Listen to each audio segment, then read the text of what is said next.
I'd like to call the study session to order and ask you to rise and join with me in the flag salute. I pledge allegiance to the flag of the United States of America and to the republic for which it stands, one nation under God, indivisible, with liberty and justice for all. Thank you, and thank you all for taking the time to be here tonight. Your concerns are really valuable to us.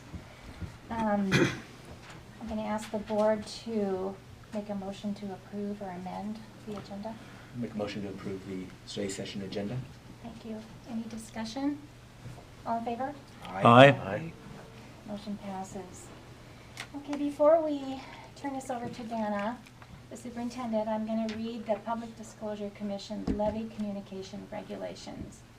Per RCW 42-17A.555 and the PDC, the district is not allowed to request or ask what the community would support or vote yes in order to pass a levy. In addition, the district cannot focus on the negative impacts of not passing a levy. We cannot ask the community what cuts they would support if a levy does not pass or does not pass at an amount to fully support all district programs. So if you could just keep that in mind while we're having our discussion. Again, thank you all for coming. And I'm going to turn it over to our superintendent. Thank you. Ashley and I prepared a very short PowerPoint slide to kind of just lay out the situation, and then we will open the meeting for public comments. We do have little pink papers at the back of the room if you would like to leave written questions or comments. So there you will have a couple of ways to respond tonight, and we'll just go ahead and get started. And I would add, if you've already prepared comments or you have something that you would like to submit, please leave that with us too, so we can deliberate about all of those suggestions in our business meeting, which would that be at 7 o'clock tonight. Okay. Ashley? So we're going to start as we're pulling it up. Ashley's going to kind of give you an overview of numbers as they pertain to current district budgets as a result of the changes that have come about in the recent years, particularly due to the McCleary fix that the state put in and the McCleary decision that moved some of the dollars for district expenditures into state collected levies, and the state wrote a definition for fully funding basic education that doesn't fully fund the work that we do for kids. So we're going to start on that first slide by kind of showing the board some of the examples and the community in the room of positions and how they're funded or not funded completely with state budget dollars, so that we have an understanding of why we're still in a place of having to ask the district for support through a levy. Because like everybody else in the room, I know the board members, myself, and our administrators, all of our staff, were really hoping and expecting that when that decision was made, it would be a decision that would actually pay for education so we could focus on how to get that done. It does pay more. We do have a lot more in our budget. As we've talked about, a lot of that comes with a lot of additional strings, but we just thought it would be very simple and start out by showing some of the deficits in paying for positions that we have to support kids in our schools. And Ashley, you can take it from there. Okay, so our first slide of value shows some of the areas that were funded by the state at North Basin. This is taken directly from our apportionment document, which is our prototypical funding model document that we get on a monthly basis. Numbers change based upon enrollment reported that month. The first piece of this that I want to state is classified staff, so individuals that are considered classified positions. The state funds us at $47,720 per position. So when I start going through these numbers, you're going to see that you'll have a bolded number. That bolded number is what the state states that we need for that position, or that's their fully funding of that position. But they're only fully funding for classified, the $47,720. For certificated, so teachers, it's at $66,520. and certificated admin, it's at $90,741. So principals are considered certificated administrators. Current funding, what we're bringing in for the principals that we have on staff, which are listed on the right-hand side of that column. Elementary schools, we have 2 at each of the schools, a principal and assistant principal. Middle school, we also have a principal and assistant principal. At the high school, we have 3.4. This is split between a principal, assistant principal. You have athletic director, like CTE director. So it's a pot that deals with multiple areas at the high school. So and that's at both high schools combined? Correct. Both James Taylor and North Mason? Yep. So our current funding, we get about $590,000 for these positions, but what it actually costs to pay the individuals is almost $1.2 million. Next, right underneath that, we have student and staff safety. The state gives us $19,000 to help with student and staff safety. All of those, the .225, the .055, those are portions of a position. So in all, they feel that the district can completely support student and staff safety with a .133 of a person, which would bring in $19,000. In reality, we contract out to Pierce County Security and Mason County for SRO, and the cost to the district is $125,000 a year. School nurse, we receive partial funding for a school nurse. Again, it's not even half of an FTE or a full-time equivalent staff member. And in reality, we have 2. The lower campuses share a school nurse, and upper campuses share one as well. The total cost that we contract out for is $250,000, split between both of these school nurse positions. Social workers, the state doesn't necessarily spend a lot of money on social workers, as can be seen in the chart. We get a fraction of an FTE, about $9,000. We have one that works, her credential is a social worker, she works as a counselor at the elementary level, and it costs about $85,000. This is salary, not benefits, also, I want to point that out. Guidance counselors, we technically have 4. As you can see, you have the social worker above there. They do work as a counselor. So elementary schools each have 1, middle school and high school each have 2. The state gives us about $285,000 for these positions. The actual cost to the district is about $425,000. Teaching assistants, these can be anything from paraeducators to activity assistants. So other staff, classified staff that are working in a classroom setting or on the playground, in our lunchroom, assisting with students. The state feels that giving us less than 1.5 paraeducators or activity assistants per elementary school is fully funded, and giving us half of a person at the middle school and high school would be sufficient. Now, we have a lot more paraeducators and classified staff doing these jobs. We utilize a lot of our categorical funding to be able to fund the rest. So what you're seeing on that right hand of that chart at the 2.5, 3.8, the 0.25, and the 1, that's not necessarily the only individuals we have in those positions. It's just the only individuals that we have in those positions that are funded with basic education dollars. So based upon the prototypical state-funded model.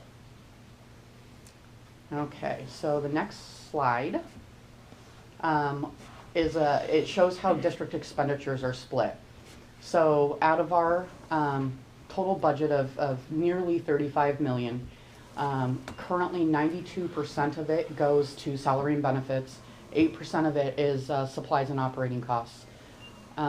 This is a fairly large change from how district expenses were split 3 years ago prior to the McCleary fix. So one of the things that we ran into throughout this year, and certainly will run into going forward, are some of the unintended or unexpected, maybe they were intended, but unexpected costs for the district and districts across the state that came from the McCleary decision. A part of the McCleary decision was to create a new School Employees Benefits Board, similar to the one that already existed for public employees like police and fire, to provide a statewide set of benefits bargained for all of our employee groups. We, prior to that, just like we do with contracts, bargained our employees with our employees for benefits, and then bargained with providers to get the best deal we could for our employees.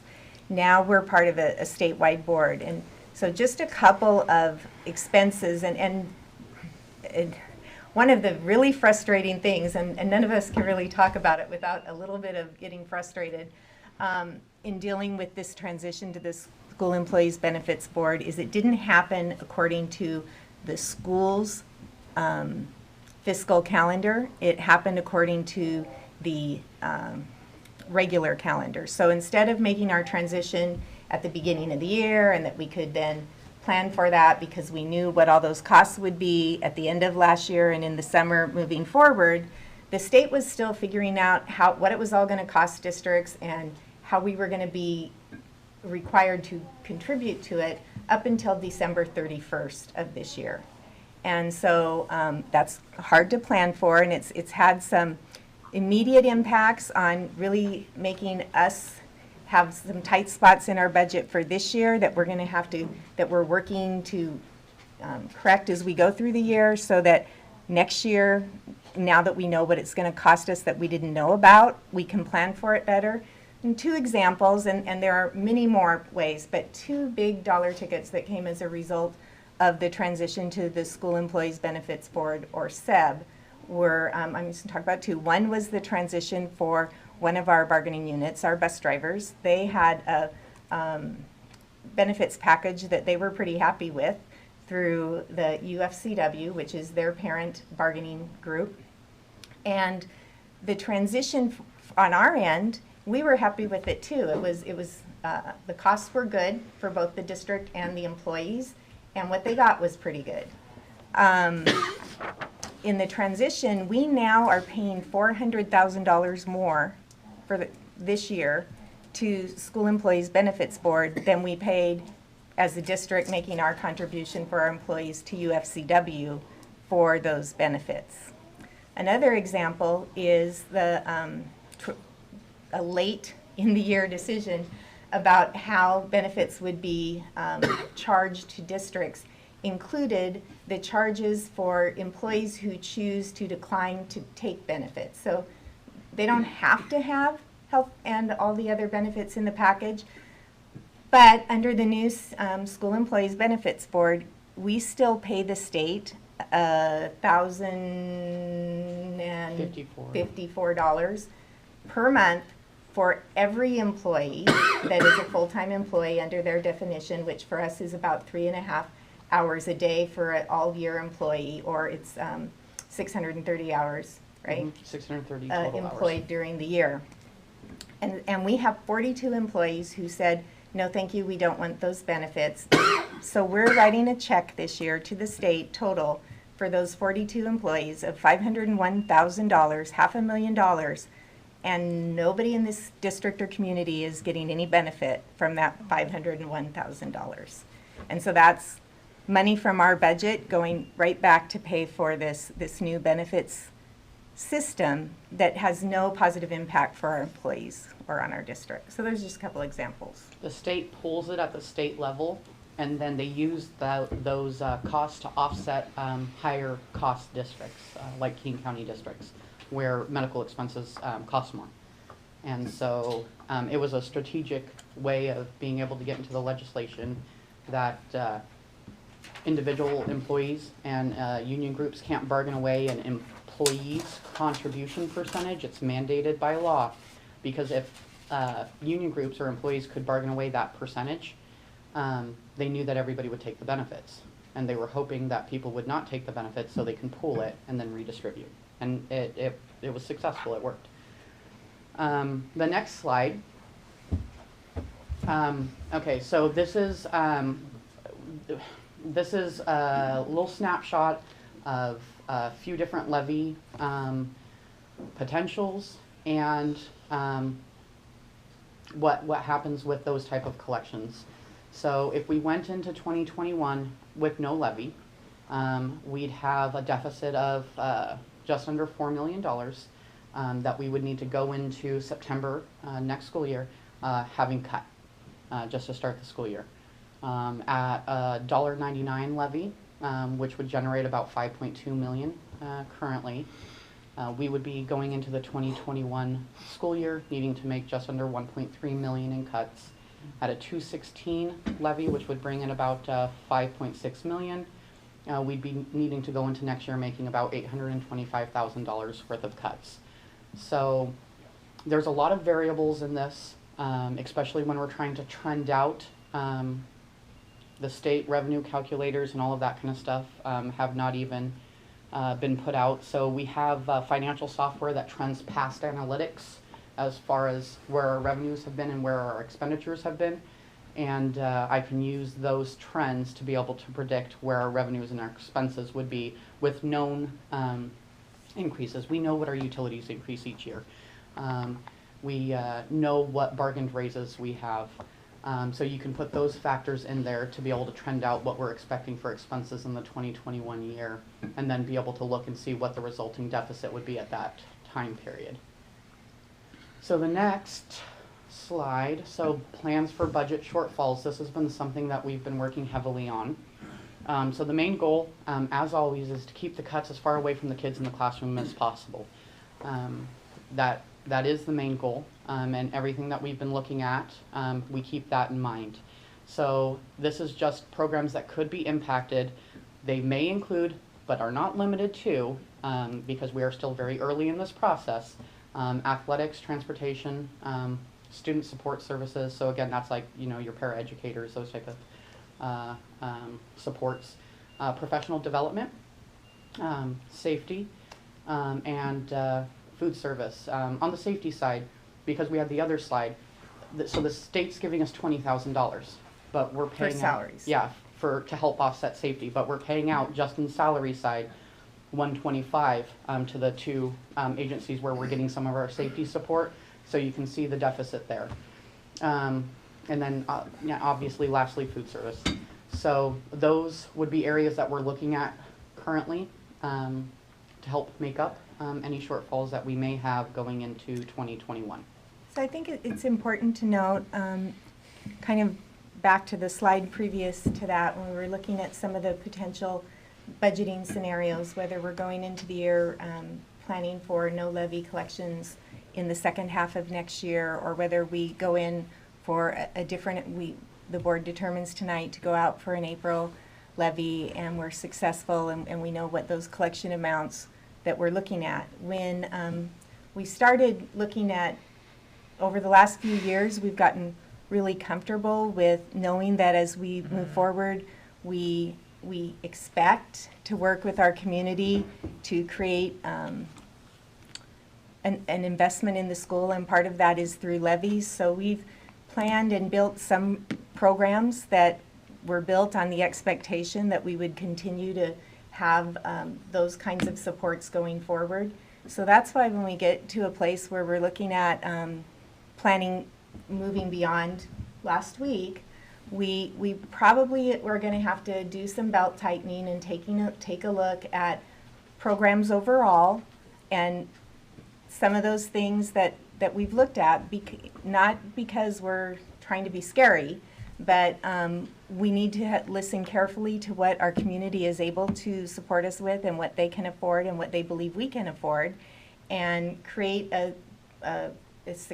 effective programs for our kids that stay within those. So all of the things that the board, the potential ideas that the board will be talking about tonight as far as going forward with levy expenses, acknowledge that we're going to have to be very judicious in making sure that we use our dollars in the most effective way to meet the needs of our kids, and take a look at where we can tighten our belts. Are there any last questions from any of you regarding the slideshow? On the, excuse me, on that prototypical school model, Okay. seemed like every category, the middle school funding was significantly less in elementary and about in high school. Is there an explanation for that that's easily explainable as to maybe the thought process, if you guys are aware of that, or is that just kind of the way it's always been? The prototypical model at the elementary school, as far as total FTE that it requires to generate a part of a person, is lower than what it is at the middle school. In middle school, and I'm not quite certain where the rationale comes from this, but at the middle school and high school level, they upped the total number of students that it takes to generate the positions. And so even though at the middle school and high school level, you're dealing with other varying factors, multiple classes, kids going around, so you feel like you need more support in those areas to help with transitions and all of that. Apparently the state doesn't necessarily feel that way. And then So- also the funding model from the state that's built into the prototypical model assumes that 6th grade is a part of elementary school. So when we get numbers, and one of the things we look at is, which isn't up here, is total classroom teachers. And so the current prototypical model tells us that for our elementary school, in basic ed dollars paid, not the others, we only need 10 classroom teachers, but that is only looking at 7th and 8th grade. The numbers for elementary look like, oh, we might have a couple of extra spots, we could add more teachers, but those are 6th grade positions. So we'd have to take that document that says K through 6 and 7 through 8 and change it to fund the way that our kids are taught and the way the school's distributed. Are we underfunded because of having 6th grade part of middle school? Not necessarily, no. It's just a matter of moving the You just move it. Yeah. Okay. It's just a move that we do on our end. A lot of districts nowadays do have 6th grade as part of the middle school. Unfortunately, our prototypical model is based upon a 70s framework where that wasn't common in the 70s. So it's just an outdated framework. So when we do budget planning, we just figure out how much of that is for 6th grade and move it into the middle school plan. Yeah, it's also true, aside from what you've been alluding to, is that just the mathematical numbers, if everything else were equal, middle school or junior high school is a smaller number of kids compared to elementary school and high school. So clearly, at that, just from math, it's going to get less funding from the state. Yeah, but right, but per position is, when they talk about a breakdown of per position, it doesn't seem like it should be that significant, There's some other Well, logic at the involved there. elementary though, remember we're funded K through 3 at an average size of class size of 17 to 1, and then it goes up for 4th and 5th grade, and then it goes up a little more for 7th and 8th grade at 27.8. Yeah. And then that's the same basically as at the high school. So it's a different number of kids per teacher that they're giving us money for. Yeah, they expect the class size in the upper campuses to be larger than they are at the elementary level, and so they fund you for less staff. Makes I have a sense. question. More kids, less staff. So if there was not a nurse available, this is kind of maybe it's aside from all this, but if there's not a nurse available at a school and where the or children have diabetes, and only the nurse can administer that certain medicine, what happens if we don't have a nurse available? Well, technically, we wouldn't be able to administer it. Right, We'd there- have to have a different plan in place. Okay. There are different plans you can put together. Okay. Yeah, so that was a question. There are from districts a few other who things, don't but- have even as much nurse coverage as we do, and there are guidelines for how to do that. Yeah. So. Okay. Should we? Yeah. Thank you, Ashley. Okay, so we're going to open this up now to all of you to be able to help us with your suggestions and give us your comments and give us something that we can discuss in our business meeting to be able to arrive at a reasonable solution, I guess. So I would ask you, if you do have comments, to please step up to the microphone so that it can be recorded easily, and just state your name so we know who you are. Ken. Thank you. Thank you for having this. I heard the superintendent mention April would be a possible date. Are there other dates available? The next date would be the November general election. So it's just the April and then There November? there is an August Oh, there that is? is available. Oh, okay. It's not typically done by schools. Okay. Yeah, But April's pretty quick. So that's something that you probably want to keep in mind. And I'm for, getting the right levy amount, but one thing I think that you might want to do, there was only 5,000 voters that turned out for this election, and we have 10,000 registered voters in the North Mason School District. It's not a very good turnout, and we could really encourage people to vote. And the other thing that I wanted to mention to you folks is the League of Women Voters is really campaigning to register voters, and I think that it would be good to reach out to those folks and do a registration of voters. We've done it in the past, and we got a lot of parents registered. So it's just something to consider. Good suggestion. Thank you. Thank you. Thank you.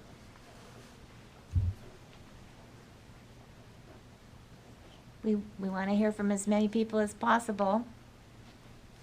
Yes. Hello, my name is Ivan Nitz. I'm a firefighter with Lacey Fire District 3, Local 2903 down south in Thurston County, and my wife and I live up here, and my wife works for the school district. I had questions as far as the, kind of what he alluded to earlier, as far as the voter information campaign went. How in-depth was it? Like, were there mailers put out to voters? the district did a voter information mailer. The Levy committee did a vote yes mailer and an additional postcard from your classroom teacher, kind of a mailer. There were guest speaking engagements at various community groups. There was sign waving by staff members.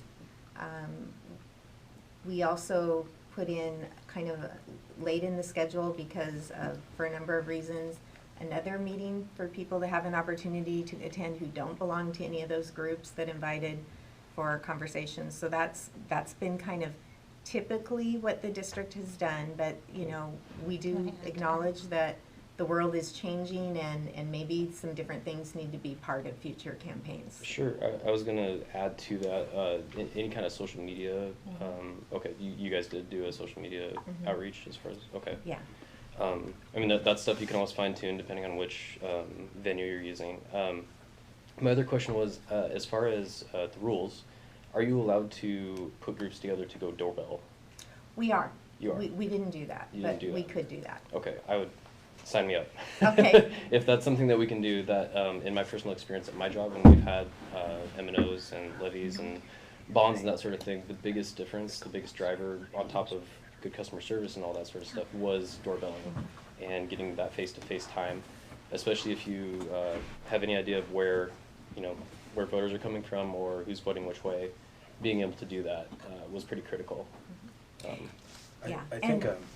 I think also another aspect of it, just from the feedback that me personally I've gotten, is the complexity of this levy request was a lot different than I think in general community definitely was expecting, but just kind of going forward, the complexities of under the McCleary decision and all the different factors that go into, well, what makes up the levy, then we convert to, well, it now becomes a per student population thing.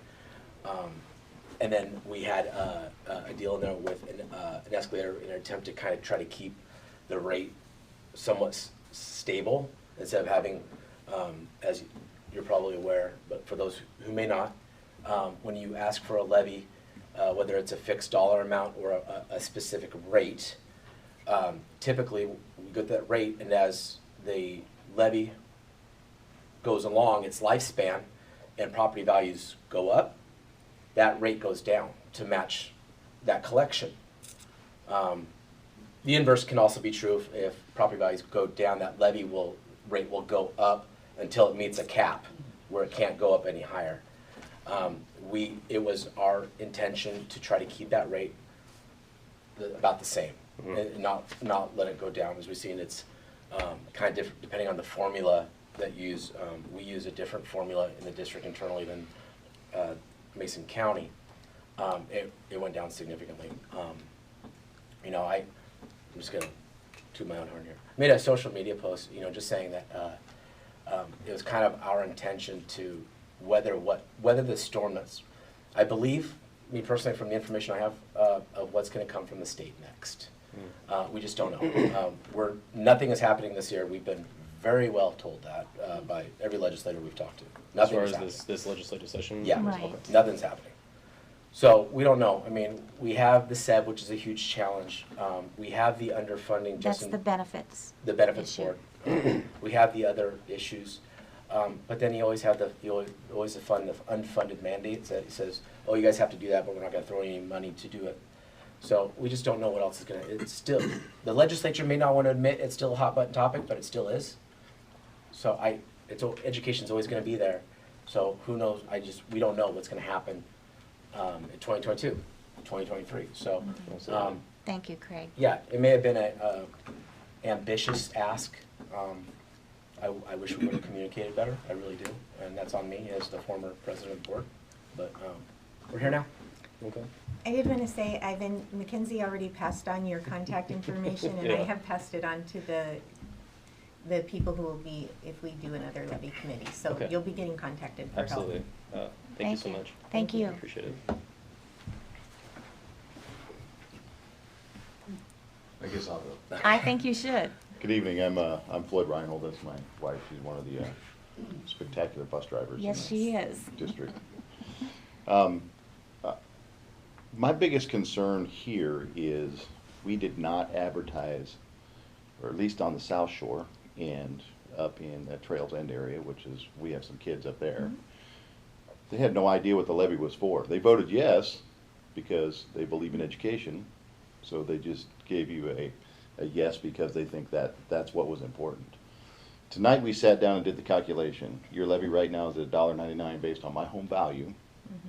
I pay 500 and some change to the taxes. By replacing that levy with $2.36, it broke the bank. It went up $8 a month. I mean, that's nothing. So I have to skip a cup of coffee. That's what the people need to hear. They don't need to hear all the things it's going to do. They want to understand how it's going to affect my pocketbook.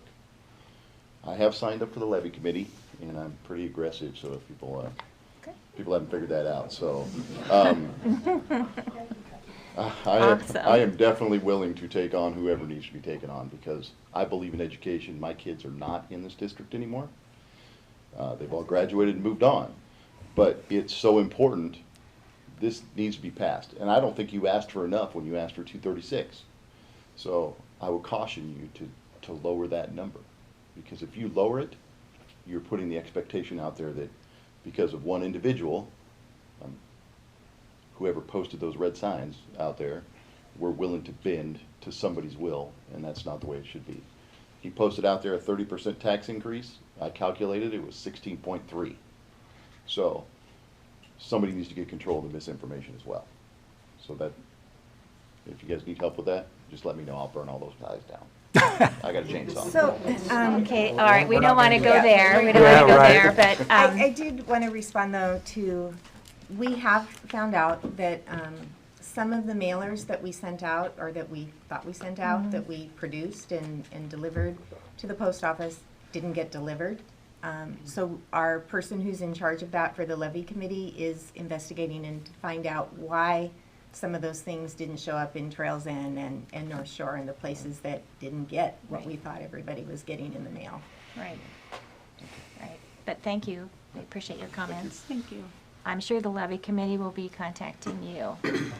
Yes, Chris. Good evening. My name is Chris Klessman. Sorry, I have a little bit of a cold today, but I'll try and speak clearly without coughing. I'm actually here today because the number of people I have the opportunity to talk to in my line of work. And I can tell you there's been no less than 50 people have talked to me for over half an hour probably on this topic. I had an opportunity to come and meet with some of you personally, and I really appreciate those moments. I think it's really important to, if you have some of that knowledge from other people's opinions, come and speak sometimes. So I will say these things. It's not just all in me, but I think it's important for us to learn from as we move forward. I do believe that we are going to have this shortfall. I don't think that's a lie. I do believe that the amount of money that we are receiving from the state, though, is more than we received last year. It is. I think that that's very important to put on the card so that people, whether you do that in a postcard or a mailer, to say, hey, here's how much money the state gave us last year. This is how much they're giving us this year. We understand it's more, but this portion that filled that gap is now gone because it expires. I think that's a very important thing, just to be able to say that and say that it's sunsetting, and now we have to look at, we have this gap and we have some additional expenses on top of where that gap was, and kind of break it down to just the bare nuts and bolts of it, because it's a very difficult thing. Thank you for sending me many, many documents to try and find that amount of money.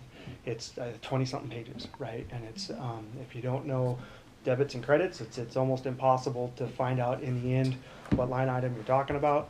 But I think the important thing is to understand the community, I think, has a negative idea typically when it comes to levies. It's they want more of my money, right? Not I'm still going to pay what I was last time. When am I ever going to get a break, right? Those types of comments. And I think it's really important to be as clear and concise as you can. I think that some of the language that was used, and I personally do not like the word replacement in the replacement levy, because I think it's a mask. And I think people felt that way, and I think you start negative, you end negative, and it's very hard to come back from that. I just think that that would be one thing to change, to say, hey, we have this funds we need, we're going out for a levy to the public.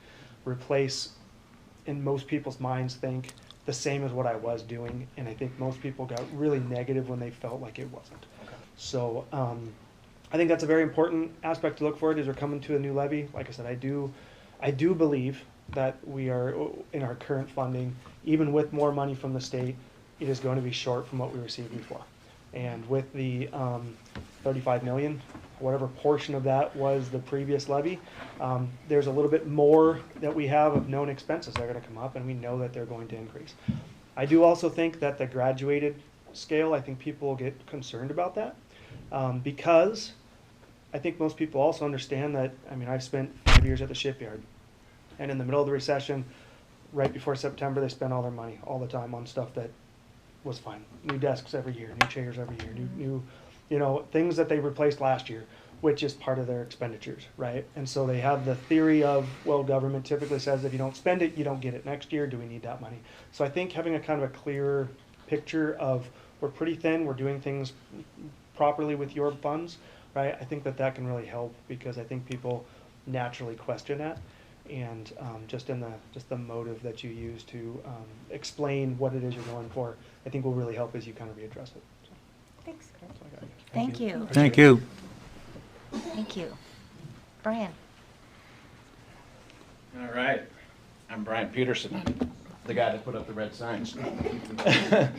So, hey, he's right. It was 16% before 3 years of 5% increments. So that's where that 31% came from. But we don't need to go through all that. I'll tell you why I came out against this for the first time ever. Right? I grew up here. I graduated from here. Passionate about education. Passionate about North Mason. And the first time in 30 years, came out against the levy. Not without a lot of thought, not without a lot of toiling and discussion with my wife, and finally arriving at, gosh, sometimes you just got to stand up and say what you think. And I'll tell you why I arrived at that. First off, we don't have, and we haven't seen a lot of growth yet in this town. And so a few years back, the county changed the way they do assessments. Instead of once every 4 years, they thought, we're missing out on 3 years of opportunity to bump assessments. So we're going to start reassessing every property in the county every year, so we can get a bump and a new value and a new increase annually. So when you look at that, and then you look at the fact that throughout, and I got these numbers from the county, throughout Allen and Belfair, throughout the school district boundaries, we had 75 permits for new single-family units. Many of those were from existing owners rebuilding a single-family unit on their pre-existing property.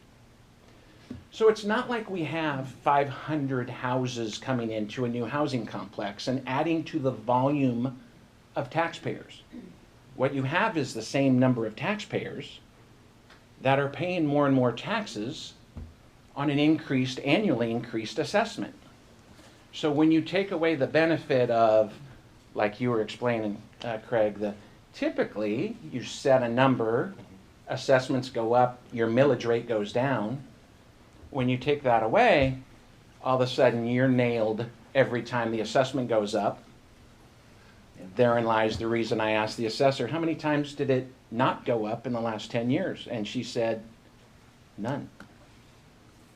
So there gets to be a point when you look at everything statewide, not just in our district, statewide, and think, oh my gosh, here we are again, more gas taxes. Now it's a highway tax, and here's the McCleary 84 cents that the state's taken now.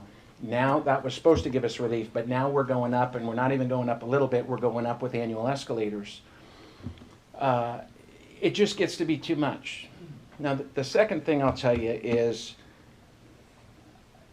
you know, this is not just about me and my position and my thoughts about my properties and my taxes, but I have little people like Hazel that comes into my office.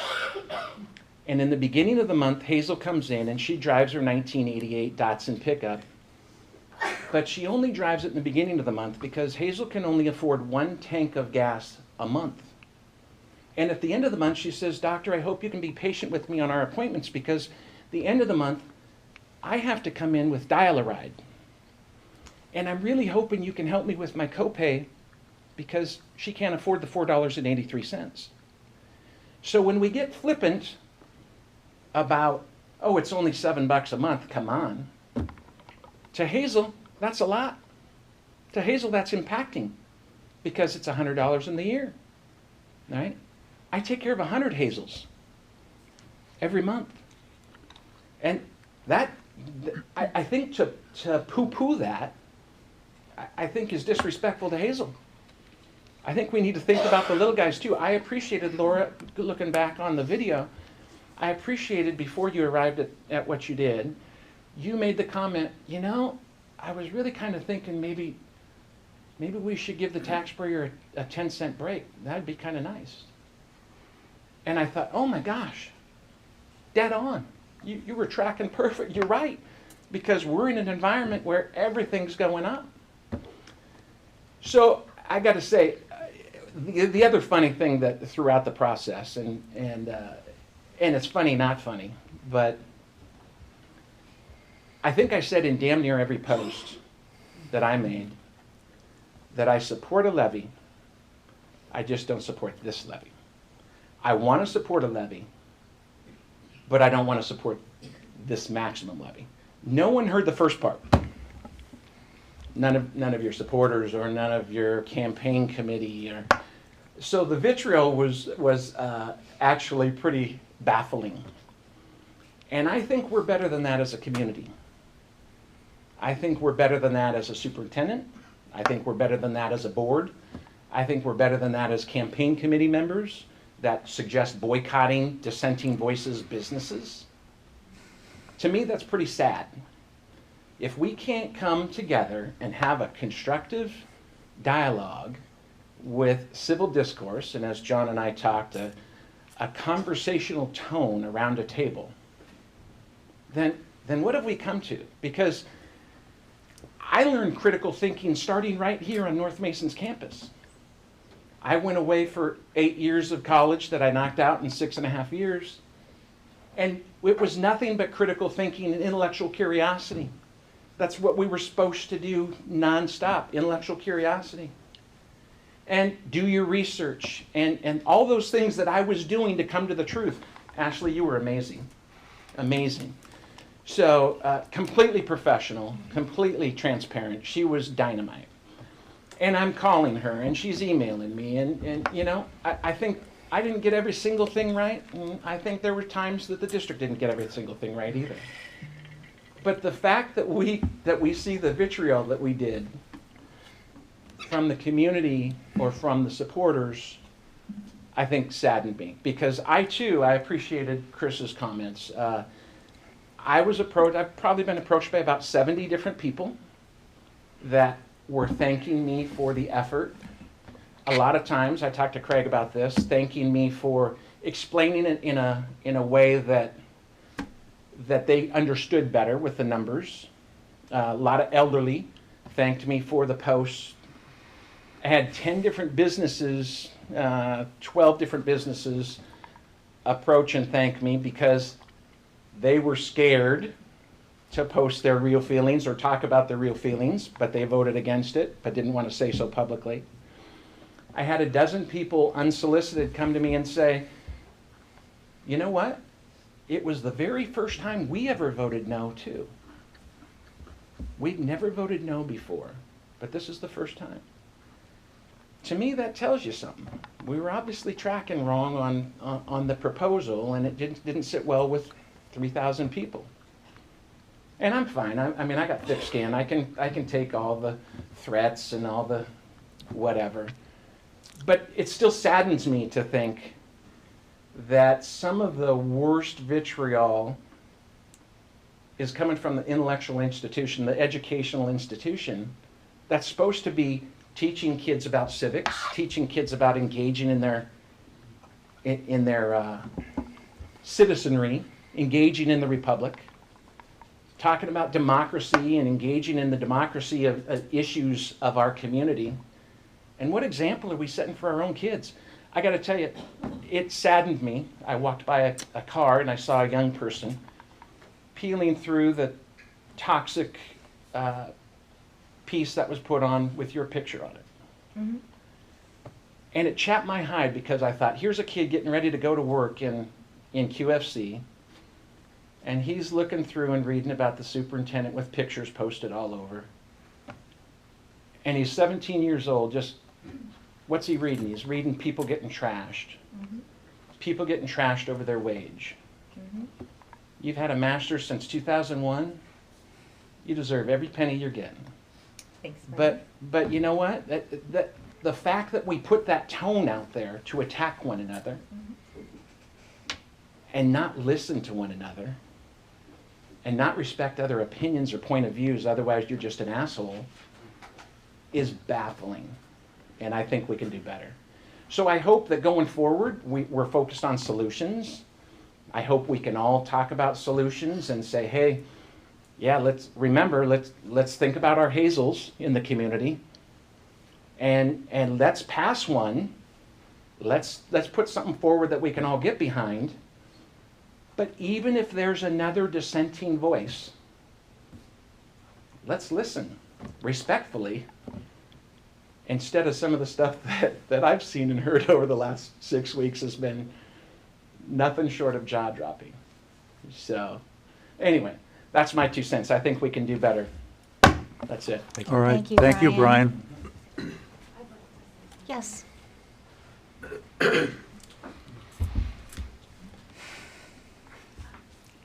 My name is Amanda Shadrick, and I've lived here for a year. I grew up in South Kitsap, and I'm no stranger to South Kitsap School District trying to pass levies, and I voted no on this levy. I voted no because I felt like there was not a lot of transparency. I don't like an annual escalator. I don't like having to go to Facebook for the truth about what my money is going to go towards or what money I need to budget away. So I thank you for your post. I appreciate all the work that you guys do. Proponent of education. I tell my kids all the time, education is a powerful thing, the most powerful thing that you can do for yourself. But we have to live here, and what's good for one family may not be good for others. So I highly encourage that if you're going to do an April levy, that you consider the intense emotions that people have about this one. And I wouldn't expect maybe a a positive reception to it unless things change, meaning like if a mailer comes to my house, I'd like it to be facts and all the facts. I don't want to have to go digging. I don't want to have to go to Facebook. I want to be able to look at my mailer. I want to be able to get the communication from my school district and not have to question if I'm a garbage person for voting no on education. I will not vote for it. It's for the kids. I don't do that. But I believe every educator deserves to have the best amount of salary. I feel like, you know, that's one of the hardest jobs that you can have. So I'm here tonight, first time ever. Won't be the last. And I did sign up for the Levy committee, hoping to get more people thinking about their role in the community and what we can do to support all of you, all of us, and our kids. So, thank you. Thank you. Thank you. Anybody else? Yeah. Hey, Deanna. Hi, I'm Deanna Smith, and multiple people said a lot of things that helped me out, again, tremendously. To begin with, it was very convoluted, the levy was. And Brian Peterson caused me to start investigating it more, so kudos. You know what got me going there. Mr. Klessman, you did fantastic in the aspect of bringing forth that nowadays mailers, a lot of them, they see that garbage and they round file it. But their phone, they're attached to it. Tremendous way. I mean, I can't say enough that I do understand completely with the Facebook thing. Some people don't want to go to the Facebook, but majority of people, that's where they're going to go. The April levy, I am going to be strongly for that, because I do know if we don't get the levy through, and you guys have got a budget, and that's only because I've been here long enough, September, you have to do cutbacks as if that's not going to be there. And that's scary. So to me, time short, again, so your best bet is probably going to be the media on the other one. You know, it's a good possibility there. The McCleary, some of the things that I couldn't quite understand or impacting was the McCleary money versus the levy money.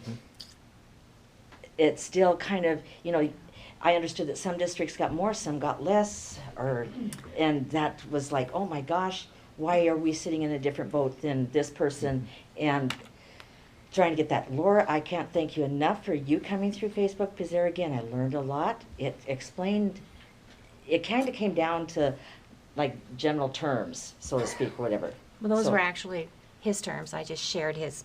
Oh, I can't take credit. Craig, thank you. Good job. Again, whoever did, it was good. In other words, everybody's parts that they put into, everybody that showed up today is fantastic. I wish there was more here. I was really actually kind of surprised there wasn't more because of the general talking. And I was really shocked that only 5,000 people out of 10,000 voted, but my friend said, no, that's not shocking. Well, okay, so we'll move on from that. Maybe it's more of a push that we need to get out and say, hey, this is really important because this is your money we're going to spend. And maybe if you talk, you know, more to this is your pocketbook. Yeah, you know, you might get a little bit more interest out of somebody that wants to just blow it off and say, well, and then they look at their taxes and go, holy crud, you know, that type of thing. So the clarity's there. The average thing that you used for was a $200,000 home. Well, you and I both know, even in poor Mason County, the average home is not $200,000 anymore. It's more like $300,000. So I guess putting out dollars there that people really and truly see. If you say $300,000, okay, that kind of clicks to me. $200,000, whoa, no, I got to get the math book out because that's not going to click on mine because I already know that the house isn't, you know, that amount. So get more of a, you know, general number that really works for more of the population. I can't thank you enough for the hard work because I know it's a lot of hard work and I know it costs every time. But sometimes if we use the media, that's one of the ways we can cut costs. You know, because that paper definitely generates more cost in that aspect. And like I said, I am for an April because I do understand. Because even if you had a levy, can ask a question like, if we did the August, you know, to see about a levy in August, you would have to have the cuts already prepared. wouldn't you? We But would if have you- already done them. Right, but if you do an April levy, and this is where the people that's gonna be out there talking to other people, if we do an April levy, then things can still continue on, so we've gotta get more positive effect out there. And I guess maybe that's something we're, how we're gonna be able to do that is a major part that's gonna have to get worked on, because like someone said, there's a lot of negative that we wanna turn around. So that was it. Thank you. Thank you. Thank you very much. I'd like to thank all of those people who said they would be willing to work on the levy committee. And if you could leave your name with Denise back here at the back table and your phone number so that you could be contacted when that committee energizes again. There's a sign up back there. They signed Oh, up. okay, good. We're going to have to close unless somebody has anything more that they would like to add. We do appreciate everything you've said, pro and con.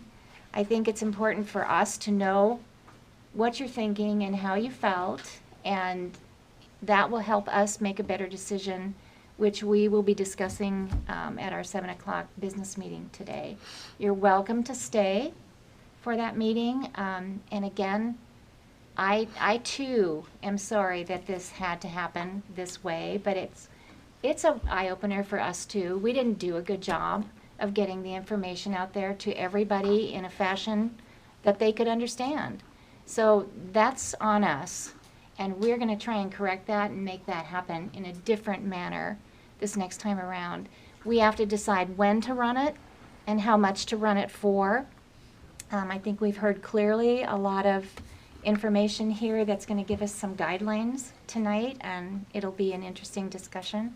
So again, thank you all, and if you have any of those pink slips that you want to leave with us so that we can refer back to them, that would be great. I took notes too, but we would be willing to go back over those again when we start our discussion. May I ask a question? Yes. I heard a couple things that I'm a little unclear about that I think you could clear up for me as well as maybe everyone else. But Deanna referred to the levy April versus August versus September and alluded to, well, we have to make the cuts.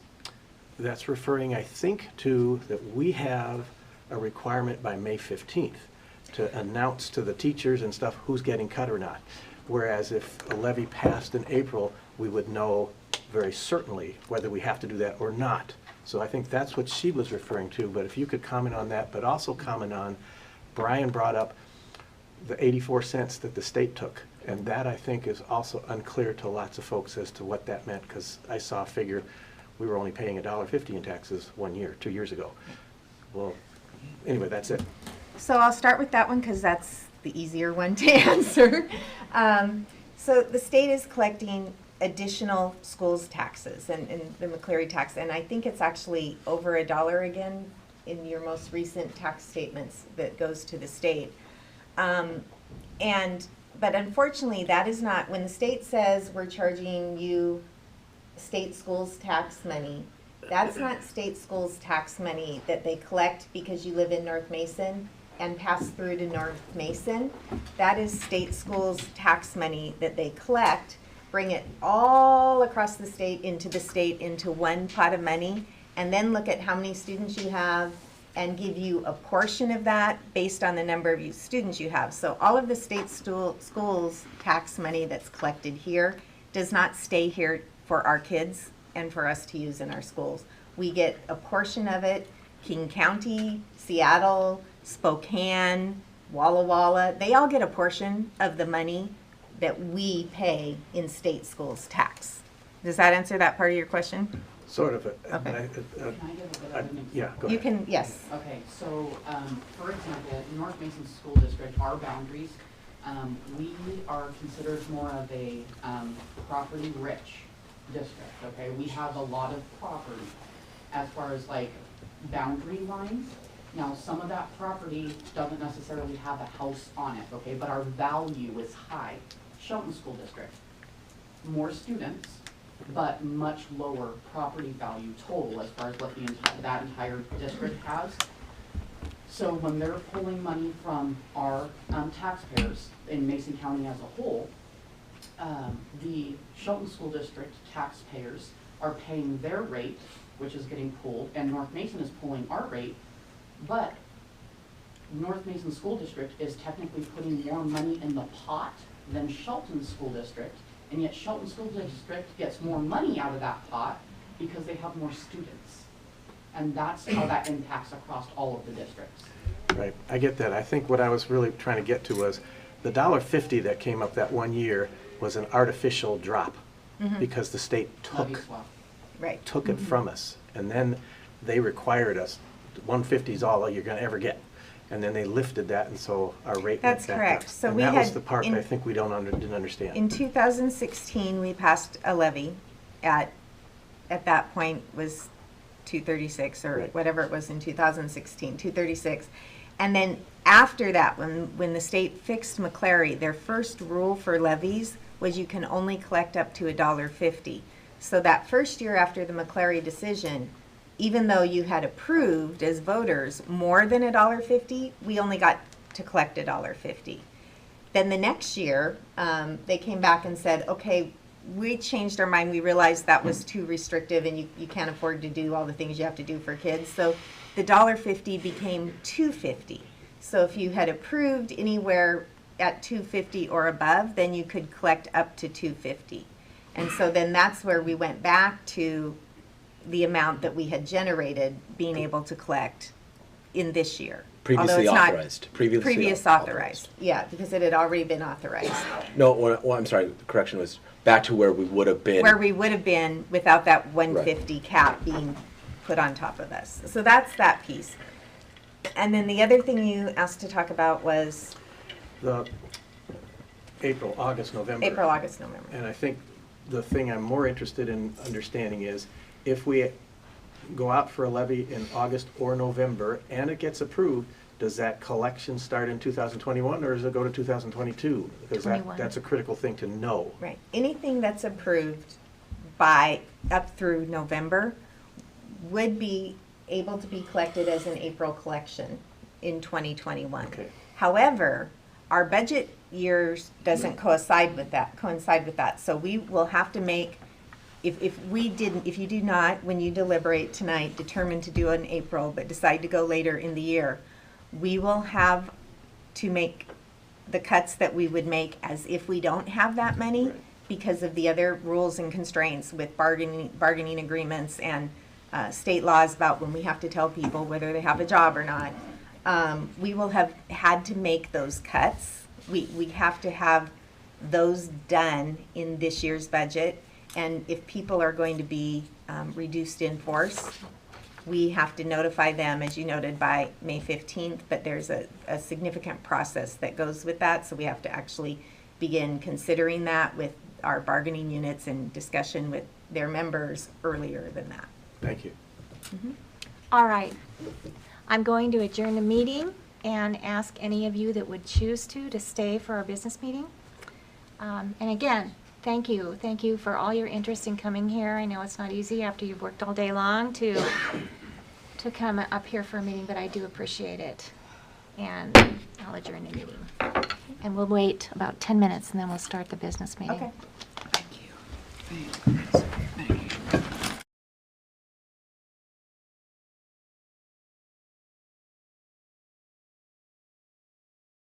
I invite you to join me in the flag salute. Please rise.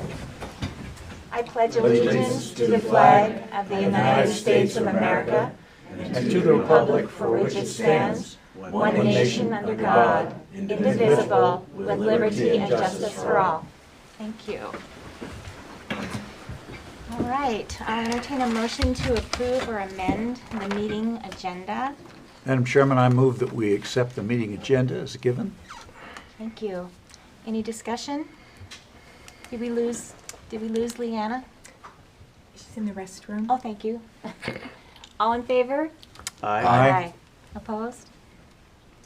Our second student board member is stuck behind an accident, but she will be here shortly.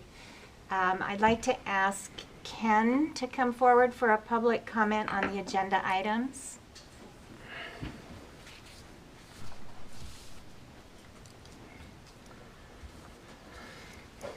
Yeah, I don't have the agenda in front of me, but I wanted to Denise? just comment that on your consent agenda is approval of your January 16th meeting minutes. And I would just ask that you table those until I can have a chance to send some written clarification in. Okay.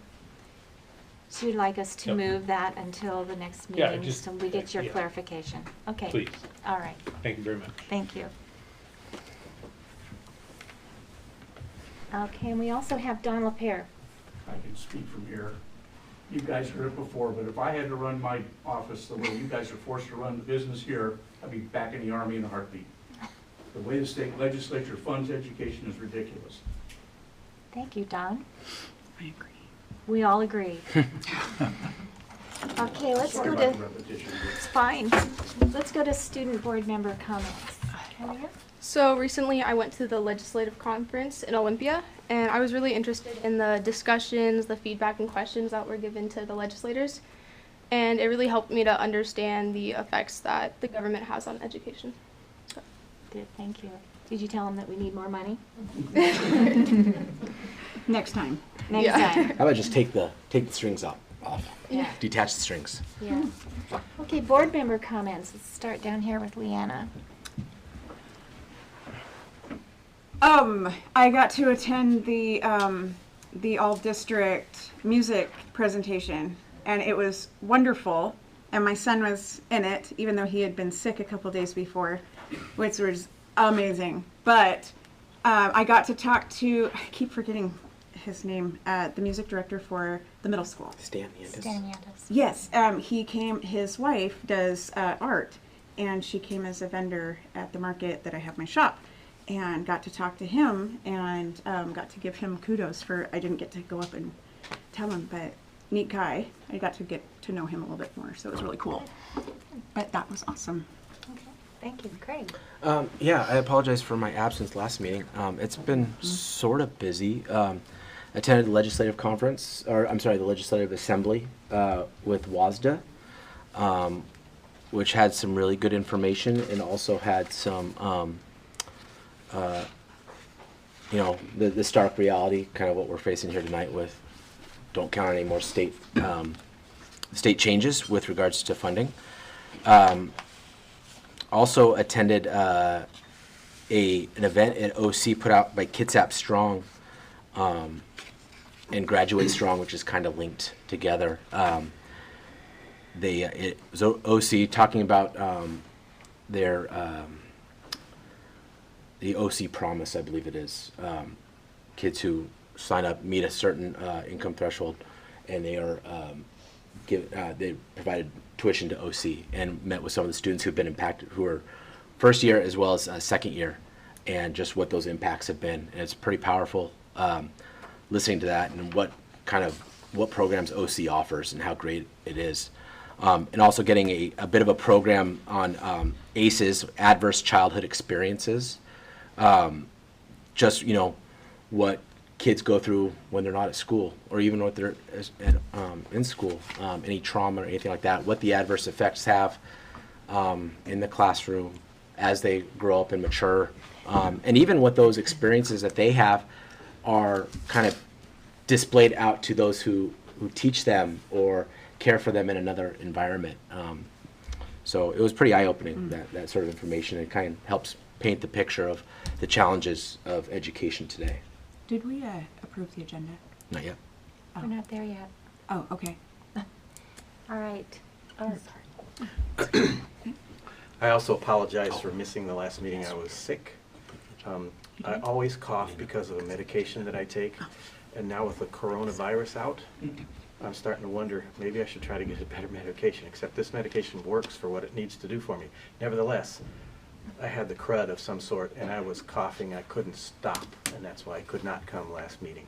So sorry for that. Nevertheless, also next, what I've been doing is, of course, Builders Club anyway, and they're going to have a field trip next Tuesday to read to kindergartners, along with the Key Club kids, which is going to be real fun for all the kids, but especially good for the kindergartners. Where are they going? They're going to Sand Hill and to Belfer Elementary, morning Sandhill, afternoon Belfair Elementary. They'll have lunch at one of the schools and read to kids. I bring a whole big sack full of books that are kindergarten type books, but they also, read things in there. Then also, you all missed this, but this was for the orchestra event that we all watched right before the study session, which was wonderful, and I got that to clap with. Finally, a little bit of sad news. Many of you, whether you know or don't know, but you're going to find out in any case. I'm the treasurer for the North Mason Scholarship Foundation. Laura is currently president.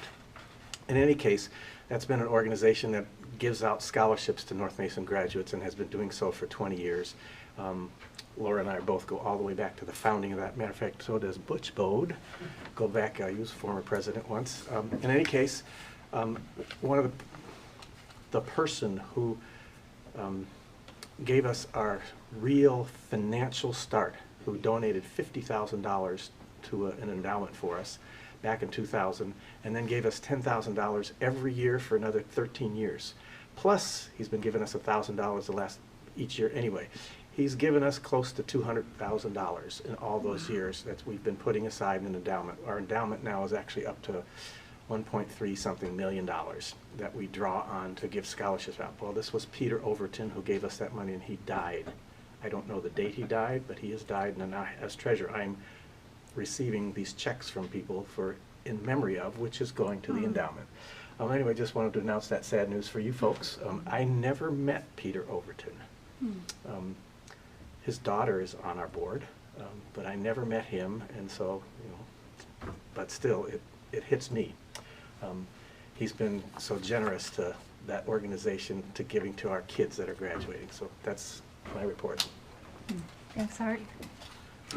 Well, I'm sorry I wasn't able to attend the Legislative Assembly this year and the Day on the Hill. I've had a doctor's appointment I couldn't postpone again, but I spent some time putting up signs, and I spent some time taking down signs. I think that's probably a good sign. I'm hopeful to put up some more signs soon. I attended one of the things our board has is roundtables, sometimes at the high school and at the middle school, and it's always good for board members to be able to sit and hear kids tell us what they want to say. And if you think they're intimidated by teachers, you ought to attend one of these things. They're shockingly unintimidated. And so we hear a lot of things that it's good for us to hear and know. And I greatly appreciate Dana and for helping facilitate these. And I like as Art said, there was a wonderful little concert here in the anteroom. When you go right out of here into the little, it's kind of like a corridor hallway where the inner sanctum of the brains that runs all this, Dana aside, who's thinking over here, it was a wonderful place for a concert. And it never occurred to me until we heard it. And my hearing isn't the best, but I love classical music, and I have some very good phones. The timbre of the cello in that room was something to die for. This was a wonderful conference, and I think we've got a wonderful little chamber music chamber, and I would love to see some more of it. And after each of the presentations, I was able to join with Art, my colleagues, in a very dignified. Thank you, John. Could I interject just briefly? I think the cellos were worth living for, not dying for. Well, Okay, so. stand corrected. I too attended the student forum at the high school and at the middle school.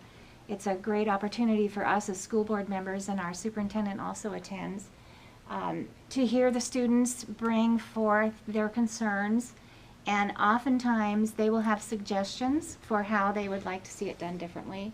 And I think it's a very safe place for them. They can just talk to us, and I believe that that is one of the most valuable things that we can do as a school board, is listen to what our clients are actually asking us to do. And those students are not only very intelligent for the most part, middle school students are a different breed, but but they also had such great suggestions and good ideas. And I appreciate that time. And Spencer Pruitt, is high school senior for us, is the one who started the student forums last year. And he organized the middle school as well. So I'm a happy camper when I can go be with the kids, and I really enjoy it. So thank you. And also 38, I think, strings were in that room from the middle school, and Stan Yanis created that program at that level for those students, and I'm just hoping that we can continue to do that as they go into the high school. So that's all I have. Dana, do you have anything? No, I don't. Oh, I think I'll okay. have more later on. So. Okay. I have one quick one. Really I quick. attended the Victor Improvement Club meeting. Dana gave a presentation on the levy, and I really appreciated her doing that. It is difficult to understand. People were very patient, and I thought she gave an excellent presentation. That was just one of many community organizations that our superintendent hit. Thank you. So we are now at the consent agenda. This consent agenda enables the board to efficiently deal with matters that have been delegated to the superintendent, but by law must be approved by the board. Items on the consent agenda are voted upon as one block and approved with one vote. An item may be removed from the consent agenda only upon approval of a majority of the board. These items have all been delivered to us prior to the meeting, typically the week before, sometimes 2 weeks before, so that we can review them, and if we have questions, we can call and get a clarification from our finance director or our superintendent. So we don't spend a lot of time talking about these at the school board meeting, and I'm just saying this because it may look like we're just saying, okay, fine, we're gonna approve these, but we definitely have vetted all of these items, and we have a clear understanding of what is here. And at this time, I would recommend, well, let me see. I'll entertain a motion to either approve the consent agenda as presented or as modified. I would like to move that we approve the consent agenda with the withdrawal of the board meeting minutes from last January at the urging of Ken Van Buskirk. I don't see any reason why we should not honor that. All right. Any discussion? I'm sorry, I was still in the potty and I did not hear what Ken had asked to remove or move, you said? Yeah, it was just the To last month's defer board meeting minutes. He approval wanted until to next add some month. things to it or whatever. But Okay. we can wait another month on that, I think. Oh, okay. Yep. Got it. Okay. Yep. All in favor? Aye. Aye. Opposed? Motion passes. So now we are at, One little comment too. Wanted to bring up, this is not anything urgent, but I did see on that policy 4314, there seems to be one little thing missing or not there. Line 16, so this is really for Denise, I guess. Line 16 on the policy 4314, it has the district will crossed off, and it seems like that really needs to be there. If you read that paragraph, it makes the English terrible and it doesn't make sense. Grammatical. But yeah, Oh, a it's a grammatical gram- correction, just okay. letting you know so that it can get corrected before whatever. okay, That's thanks. it. Thanks, Art. All right, we are now at item 3, replacement of expiring levy for education support and operations. So I'll open it up for discussion. Would you like to begin? Yeah, so you have before you a recommendation. That recommendation is that the board approve a planned levy resolution for an April vote on a levy resolution that is built around a flat rate 4-year levy, the same total dollar amount collected each of 4 years at the millage rate of $1.99 per thousand, which would collect for the district approximately, because we always are guessing on this, $5,205,891 in each of those years. Okay. I'm going to open it up for discussion. I'm concerned about that amount because we were told in November the minimum to operate would have been a different rate. Now, is a dollar. I don't have the dollar amount in my head. 216. But the millage rate was 216. That's what we're told. Why? What changed? So nothing's changed. Okay. There was a lot of conversation back and forth regarding just internally when to run a levy, and based upon public comments, what we feel like we could get passed by the community. We don't want to risk going into next year with no levy dollars, as in the cuts would be too large. And based upon some of the public feedback that we've been getting, it was drop the request a lot lower or risk not getting one approved. So we put forward the $1.99. But of course, with that $1.99, it would not fund what we have currently, so we would have to make cuts in order to make up the difference. Okay. So we also prepared because we wanted to give you flexibility in this discussion. We also have ready to go a resolution at the $2.16 per thousand amount, which would collect approximately $5.6 million. So it's about a $400,000 difference between the two in total dollars collected. Is that correct, Ashley? Correct. And at 216, or at that collection amount, tell me again how much we would need to cut from our budget anyway. Yeah, a little bit over 800,000, about 850,000. Okay. But I'm going to put a little caveat in there, in that we're in February of this school year. So when we're trying to predict out what cuts would be next year, it's based on a multitude of factors that could occur at any point between now and the end of the school year. So with all those unknowns out there, all I can say is if everything remained exactly the same, we don't have an alarm system that goes out that needs replacement, that the insurance company will only partially fund. We if don't everything have stayed exactly the same. And we also built both of these proposals, just for clarity, so it wouldn't confuse anybody, based on the student enrollment that we currently have, not based on our projected enrollments for next year. So that would change our our state money collection and what goes into our budget if our enrollment continues to grow as it has and as it was predicted in our report that we had done.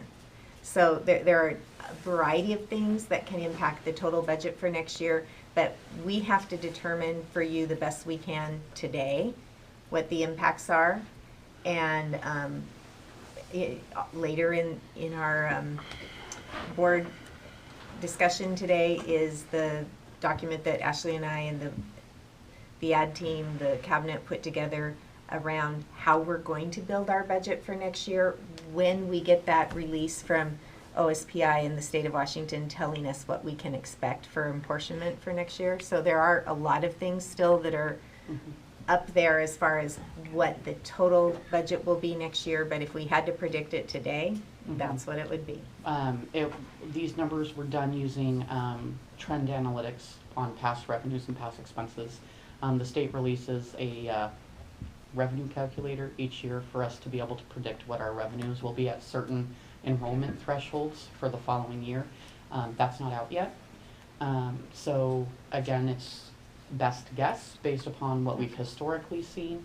And it doesn't take into consideration if anything else that we would not necessarily planned comes into play. So as far as what the cuts would be, those are best guesses. But that's all it is. Okay. A couple of questions I have. One is, if we vote today for an April levy, is it true, and I think it is, I think maybe even you told me that, and I hope I remember it right, we're only allowed to go to the voters twice a year. So if we go in April and it fails, we don't get to go in August or November. then, and we're gonna not have collection in 2021 because we have to wait till the next year to do that. Is that correct? We're still waiting on feedback regarding whether or not they're using a calendar year or they're using a school year. Because our fiscal year is different than a calendar year, there's some language that lends to that being a tad bit confusing. So we've checked with the state. They haven't replied to our inquiries about whether if we go out in April and we fail, we can go out again in November or not. Okay, second question is a little bit related, but not quite. If we postpone making a formal decision tonight to March, we can still do in April? No. No? Okay. If the reason we're having, because we would, best case scenario, having seen all of the conversation information out there in our community, we would have preferred to have more time to like have some meetings and have people participate. Our completed, approved resolution has to be turned into the county by a week from tomorrow, on In order the to get 28th, into it, in order to make it onto an April ballot. So our time is of the essence. Right. At least for an April. At least for April. For an April ballot, right. Okay. My feeling is that if we decide not to put this in front of the voters in April and wait until a later date, the cuts that we will have to make will be significant and will be affecting people, and they will go and find jobs elsewhere. I think it would be a disservice to them to not run it again in April, because at least the message is we're trying really hard to keep as much in place as we can without upsetting the staff and the students in the program. So running it in April, and I still don't know how I feel about what rate to run it at, because we have a lot of information here from the people who came tonight, and we need to consider all of that information. I think that a 4-year flat levy rate would be the best way to go, but beyond that, and running it in April, I'm up for whatever you all think. I do want to add one thing before we forget. You do have in front of you some written comments from a community member who couldn't be here tonight, that you can put together with what you've heard from the folks who were able to be here. Okay. It seemed to me, on the basis of what we've heard and the constrained amount of time we have, that to run the flat rate and the lesser of the ones we were shown would be the prudent thing to do. It seems to me we can't afford to lose. I would prefer the higher one because of the need on this lesser one to cut programs. I would very much like to protect those programs. But I would also like, for the very reasons that you put out, reassure our staff and keep our district knowing as much as we can about how much money we've got to go on. And it seems to me if we cannot lose this next one, then we ought to go with the flat rate and the lesser amount. That would be my thinking. I'm open to persuasion. That's scary. I mean, I don't want to say, so my thought is that $1.99 is like, if we put that out there, we're just putting it out there because we know that that would be more of a sure thing. But that also is a sure thing that we definitely have to get rid of something, a lot of something. Yeah. And we're going out for the 236, we didn't do anything wrong. We're not saying we did anything wrong. We hear people all over, and we heard it louder after it was out. So it scares me to have less to offer the kids that are already balancing on a fence, you know, of a great education, where we've come from a pool here in North Mason that was low, that we had a vision to fight out of. We had this, oh, North Mason, you know, or oh, that's where all the druggies go, that's whatever. And we've come up here where we're doing a good job. This district is amazing, and we have something to offer, and we're right here. But if we drop that ball back into that pool, I'm sorry, I'm getting a little emotional about this because I'm emotional about this and I'm passionate about this. There's a difference. But if that drops back into that pool, what I'm scared of is that we start producing what happened before. And when we don't produce education or educated people, we produce potential criminals. I mean, I'm just gonna be raw about it, but I don't want to see less of what we're willing, that we want to offer. I know there's volunteer positions, I know that things like that happen, but where people think that we can just volunteer for it, we can't. There's so many things that we're held to by a state rule, and then they tell everybody that this amazing magic thing happened and we fully funded education. I don't want to say that's a lie, because they fully funded what they funded. But that doesn't give us this magic ball up here that is shining bright. You know, we still have to fight. And we're fighting right along with the individual that's fighting against the state as taxpayers. The school is fighting just as much, and I want people to see that the district is with you and not against you. We're not the state. The district is not the state. They just happen to be funded through the state by your tax dollars, and we're over here pulling at things to keep these kids to get what they had. And so taking that, I'm really scared to take $1.99. But if that's where we have to stand, because we're scared, I mean, I don't want people to see that. Just know that we're all here together. We're all in this together.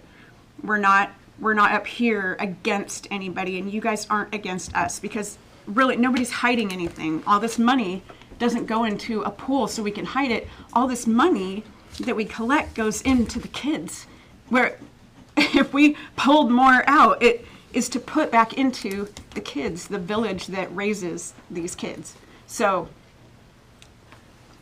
that's my piece. I'm gonna leave it at that. I'm not saying where I'm at exactly on it yet, but I'm scared. This makes me nervous. It puts tears in my eyes. It makes conversation between me and my husband, where he wants to understand it more, because he doesn't either. I don't know. I just want to say I don't necessarily approve my own advice. But it seems to me that we as a board are charged by the people with making hard decisions. That's right. And this is a hard decision for all the reasons that my colleague and others have put so well. The thing that concerns me is the necessity to pass this without fail, to continue the kind of drive and kind of values that this district has exemplified and has advanced so well these last several years. And once we do this, we can still be wise as serpents, as harmless as doves, and watch our next opportunity, either with the state legislature or with the community, to advance.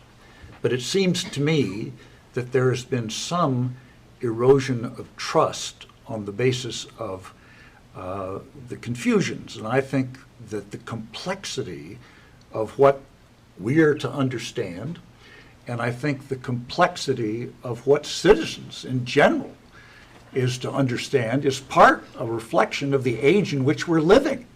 things are complicated and they are not necessarily obvious on their face, what is going. And so I think under the circumstances, the more prudent thing to do would be to hold to what we have and trust the community for its backing of us at this lower figure, and then we will advance from there to make a public case for all the things we need and would like to advance on for the greater good.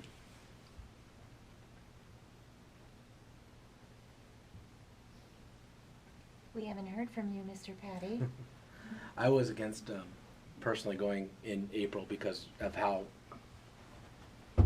negative that last election went, and I thought probably the community needs a little bit of healing over that. The issue about the election, though, that's kind of new information for me, which sort of takes that possibility out. If, as you know, knowing that we don't have that answer, it may not even be a possibility. And like I said, I kind of hold on to what we were told in November as what was a minimum amount.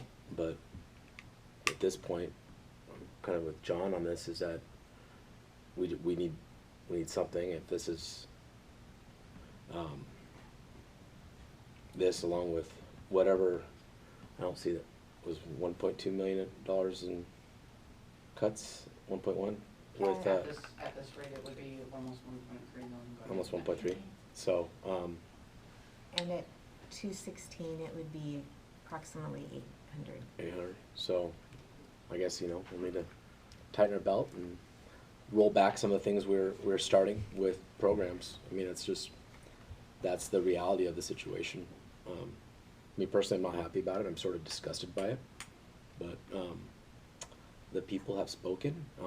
The previous request the previous ask was not accepted. So we're going to have to tighten our belts and make it work. So that is our job. I could only add to that we're custodians for the community of this important asset. And what we're trying to do, or at least in my thinking, what we're trying to do is the best we can under this particular circumstance. And the path that I see open to us seems to me the least risky and hence the more responsible for us to do, distasteful as it is. Well, the brutal fact is we have to have a levy to meet our needs. And if we have to reduce our needs and cut some opportunities that we have been able to offer our students, then that's the brutal fact. And our community clearly did not support the first levy. Whether or not reducing it to $1.99 a thousand will make a difference it's hard to predict. And I guess our communication needs to be the fact that we heard you, and we are going to make some deep cuts to the tune of about $1.2 million, which is a lot of money, and it touches a lot of programs in many ways. But if that's what we need to do to be able to exist for 4 more years with a flat rate, which, who knows what will happen in the next 4 years? Nobody can predict that. We had a lightning strike one of our buildings, and that was not good. But at any rate, I guess my feeling is I would go with the majority of you, and I'm hearing you say $199. I haven't spoken yet Okay. on that. My inclination is to go for the 216 and flat rate, not stair-stepping it up, whatever. I think taking away that stair-stepping, the graduated, however you describe that, is a significant thing for the community. They really didn't like that, as I heard. and as I understand. But I'd like to see the 216 because that is a reduction. It's a significant reduction from 236, and it's not as hard assuming it passes, it's not as hard a thing for us to recover from. But also, I'd like to consider maybe we should do a 3-year instead of a 4-year, in that we don't know what's going to happen down the road, and there is the potential for growth, despite what one of the community members thought there hasn't been any significant growth here. I think he was referring to community growth, but we've had growth in the schools the last 3 years, significant growth, and we have to plan for that and deal with that. So my inclination is to go for the 216, just all 3 years or 4 years. I'd like to hear more discussion about why 3, why 4. And I was at first, like Director Patty, wanting to maybe try it in November, but I do agree that we need to do something in April in order to be clear, to know, then the people, if it turns out we don't make it, whether it's 199, 216, if we don't make it in April, then the people that we're going to be laying off are really going to be laid off. They're going to know. It's not going to be something that we can come back, because chances are, unless it turns out we get to do another one in November and August because of the date thing, we're not going to get anything in 2021, and that's going to be a huge drop right there. That's going to be, we're going to suffer. Do you think dropping that 4th year and going to a 3-year at the 216, you think that will be palpable? Well, that's what we used to do, 3-year levies, before we went to the 4-year. I'm not sure. I don't know all the ins and outs, and I would certainly love to hear from the superintendent or Ashley about. Because we're pros bound to and do cons. 4-year budget projections, right, under McCleary? We are, and there's always a risk with dropping to lower amounts of years. We can budget for what we know, and when we have a 4-year approved levy, we tend to know what the correction will be. If we drop to 3-year, when I do my 4-year budget projections, which are required to be presented yearly, any year that you do not have an approved levy, I am by law not allowed to put any money in that column, and therefore it shows a negative ending balance, which you know that you can't have a multi-million-dollar negative ending balance, and so it skews the facts. But we can't put money there if we don't know that we have an approved levy. And that is a report that we're required to do, but there are districts around the state who have been in that situation and their report is still approved. Correct. So it doesn't mean our report doesn't get approved, it just means that 4th year of our report doesn't make much sense. Exactly. What does it do to our audit liability with regards to state auditor? That's a tricky question, considering current I'm glad you see the circumstances. humor in it. So technically, when we get audited every year, Right. For the individuals that aren't aware of it, we get audited actually multiple times, by multiple agencies. When we're audited by the state auditor's office, they're looking at our financial condition. They're trending out our numbers. They're looking at historical and future. When you're dealing with districts who do run levies but for shorter periods of time, there's uncertainty about the future financial condition. For this district, I don't necessarily think, if you guys did choose to run a 3-year, I don't necessarily think for audit purposes it would have a large impact on us, only because we don't have a history of having done that, and therefore there isn't as much unknown where there would be in other districts that are continuously running 1, 2, or 3-year levies. We are more consistent as a district for that. It is a risk though, I will throw that out there, so. In my experience here in this district, which is almost 30 years worth or more, I don't ever remember a 3-year levy. We used to run 2-year levies. No, maybe 2 years, right. 2-year levies, and then we went to the 4. But I was just doing a little math here, and the difference between $1.99 $1,000 and $2.16 $1,000 for a typical $300,000 home would be $50 A year. a year. So, I mean, everybody's going to do their own math. when they make their decision about whether or not they're gonna vote for this levy. Can I say one other thing for just transparency Yes. purposes, just so that it's recorded? When we're running a potential 4-year levy at a lower collection amount, already knowing that in year 1 that we're gonna be making cuts, we have no other known revenue increases in any of those other years. So you make cuts in year 1, and if for whatever reason the state funding doesn't increase or anything in year 2, 3, and 4, there's additional cuts that need to be made in subsequent years. All right, thanks, Ashley, for that. Well, I think that's an important piece to put in mind, to keep in mind in our deliberations. And I think that Art has, So 1.3 is just 1 year, and then we would have It another increases, it cut gets in worse. 2022, Yep. another cut in 23, and another cut in 24. Because costs will go up. Right. And no, Based on a flat rate that doesn't change, no graduation, then the deficits we see each year increase. Yes. And there are other, there are other unpredictables, like Right. enrollment. So if enrollment goes up, then we get more dollars because we have more kids, and so then it would cover some of those additional but we still have to provide utilities. more services. Right, so Costs we have to go figure up out. with that too. Right, so it's hard to predict beyond the first year, one way or the other, with accuracy. I'm deliberating, I don't necessarily have to agree with myself.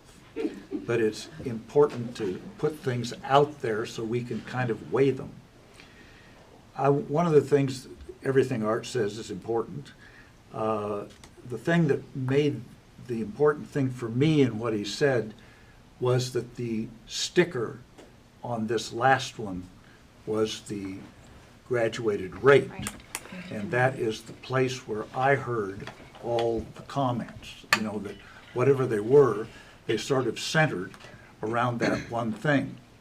Now, if in fact, to go against my former self, if in fact the cuts would be of the sort that Leanne was talking about, that they would actually harm the body politic, that they would harm the school, because we just can't take that kind of cut with all the values and everything else and the programs we've got in the works. I would be willing to bet on 2 things. One would be that Art has correctly identified the sticking point, and second, that this meeting has generated some goodwill by its openness and its hearing of the community. And if we are very clear, and this would be a difficult thing to do, but if we're very clear on this next one and we go the higher rate, that we're not threatening anybody with anything, that we are really trying to maintain a program that we believe has community support, and that we're doing the level best we can, even though we're going to have to make some sacrifices on this higher rate, then I would be willing to make a bet. And it seems to me it would be a civically responsible bet based on what we need and based on our charitable but realistic assessment of what the community would support. And if we've heard from a representative example of the community this evening, then I would be willing to go with the less draconian approach and regard it as a responsible thing to do. And pray to God that it works. Well, while John has all his conversations with his other self, I'm over here thinking, we clearly heard that the flat rate collection each year is what the community would prefer if this group is representative of that. And we've heard both sides, the people that didn't vote yes and the people that did vote yes. But still, the flat rate would cause us, no doubt, to have to make more cuts each year. However, I would rather do that and go for the 216, which would give us a little bit of breathing room the first year, for a 4-year levy. That's my feeling. And John's conversation with his other self kind of convinced me of that just now. So that's where I'm at. Now, I'd like to hear from the other 4 of you. Yeah, we have at least 6 people on this board. I think so, yeah. Aaliyah, do you have a thought on this? Oh, I'm still trying to understand all of this and the effects. And I'm not really certain with the difference between the 800,000 and the 1.3 million, just how much So- that's going to affect the school. Yeah, so with $2.16 per thousand, so like Laura said, it would be $50 more a year. For someone who owns a $300,000 house, it'd be $50 more a year that they paid in a local levy than what they're paying today. If we did that rate, the district would need to cut around $800,000 from current spending. So Somewhere. some of that stuff was programs that we've kind of started thinking we'd get the last levy based on that success and trying to get some things started that we'd have to roll back. Probably some other things as well. Do we have that list that we, do we have that list? Not for this discussion. Oh, okay, that was before. And then at $1.99 would be almost as Ashley said, almost $1.3 million, which would be that plus some. But where we get into the problem is, so that's just for this next year. What happens is the year after that, our costs still go up, but the amount we collect is basically staying flat. It might go up 1%, and there's some other potential revenue like timber, but it's non-guaranteed. There's student enrollment, but it's not. We don't know. We project. So There may be new state dollars, but we can't guarantee that. So it becomes, then we have to watch all of those things that are happening each year before we can write a budget. So, just shortly, what I think if I was a student, what I would want to understand is how is it going to affect me as a student? What am I going to lose? And what you didn't see in, I'm not going to go over the list, but what was said is that we want to try to keep it out of the classroom as much as possible. Maybe that hits athletics, even though it does affect, it's going to affect the student. But we want to make sure that we're not automatically going in and we're going to just go right into the classroom and cut out things that, we're going to try as much as we can to, whether it's with the custodial or whether it was with the athletics or, and safety, I can't even imagine putting that on a list, but those type of things that we would have to look at. Although it would affect you, we want to make sure that it doesn't affect your educational experience harshly. But that's a lot of money. Just to clarify, as we are preparing for this meeting tonight, we've been starting to talk with the union leaders, with the administrative team, with the board members about if we have to make adjustments to our budget, if we have to tighten our belt, what are some of the things we can look at? There has not been a list created that says we're going to cut X, Y, and Z. We've started to cost out everything that we do and how much each of those items costs. So if we figure out where we're going here and we build our budget for next year based on that, then we can go back to talking to each of those groups about what are their recommendations of where we tighten our budget. And then we use all of those conversations at the cabinet level with our district leadership team to craft a set of recommendations that we bring to the board that says, if we have to cut 200,000, if we have to cut 800,000, if we have to cut 1.3 million, here's what we believe maintains the best possible programs for our kids with those dollars. But we don't have anything that we've done at this point. We've just started to collect the data so that we can have those conversations and they can be accurate. And to clarify what I was saying on the record, that I'm, just because I brought those specific things up wasn't saying that. I was just using them as examples. Yeah. So I'm sorry if I wasn't clear about that. All right. Did that answer your question or help? Yes, but it also, so with you said it's not like certain, you want to make sure that it doesn't affect us like in classes. As much but as that's- possible.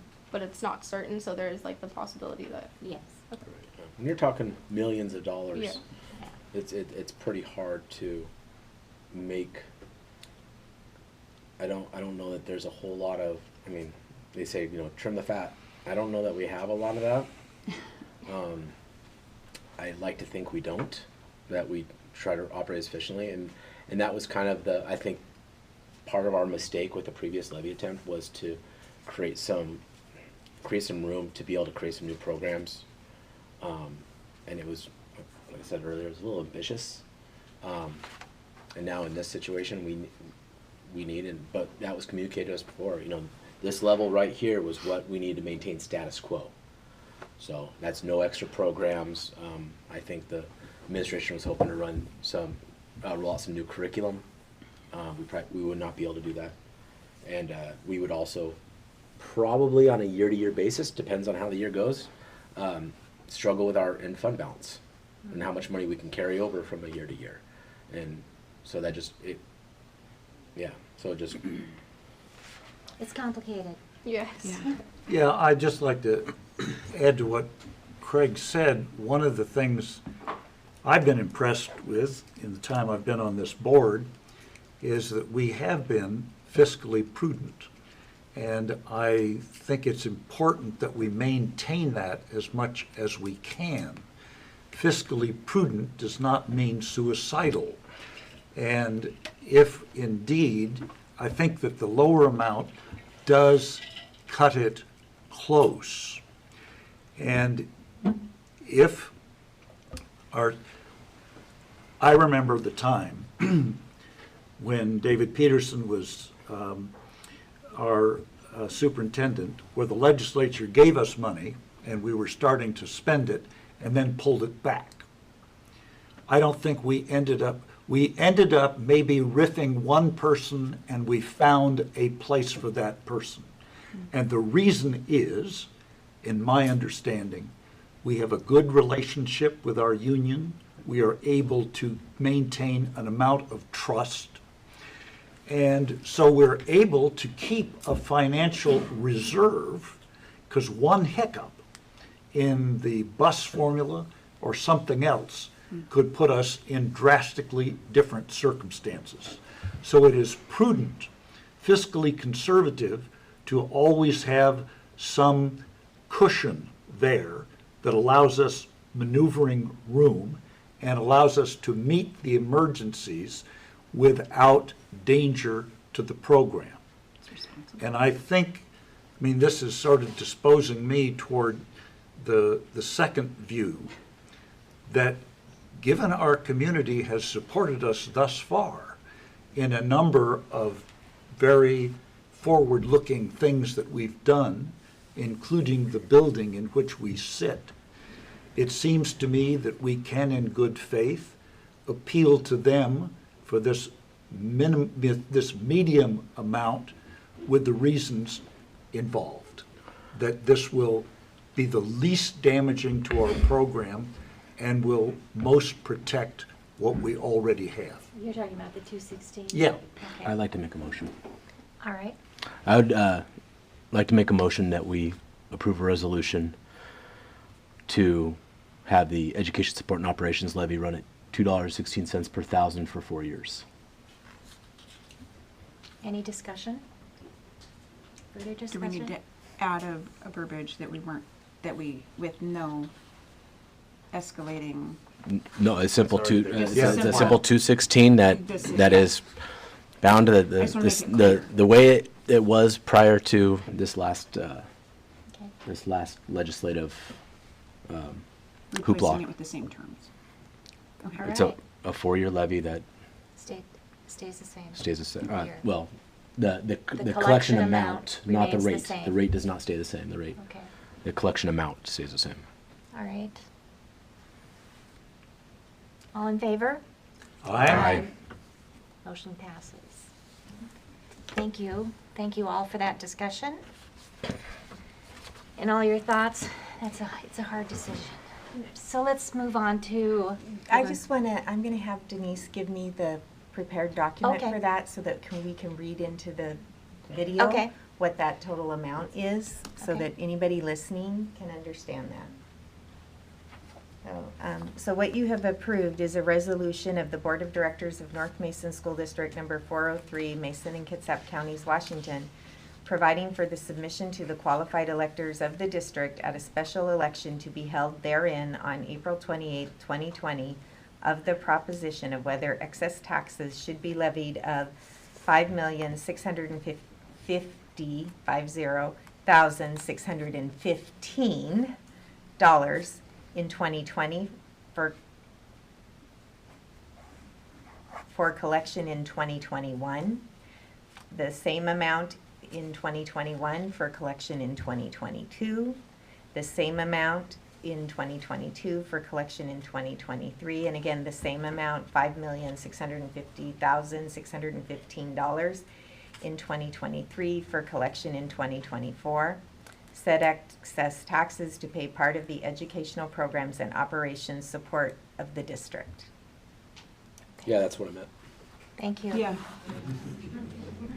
Thank Totally you. heard that. I wasn't correcting, I just wanted to make sure we got the dollar amount on the So record. now we have Should we put that a in lot of folder? work ahead of us in terms of getting information out to the community. And all of you here can certainly be part of that with Can I say us. one thing about the language of the levy? Sure. The language that's gonna go on the ballot, it will say replacement of expiring educational programs and operations levy. So I Okay. know we had comments earlier about the word replacement.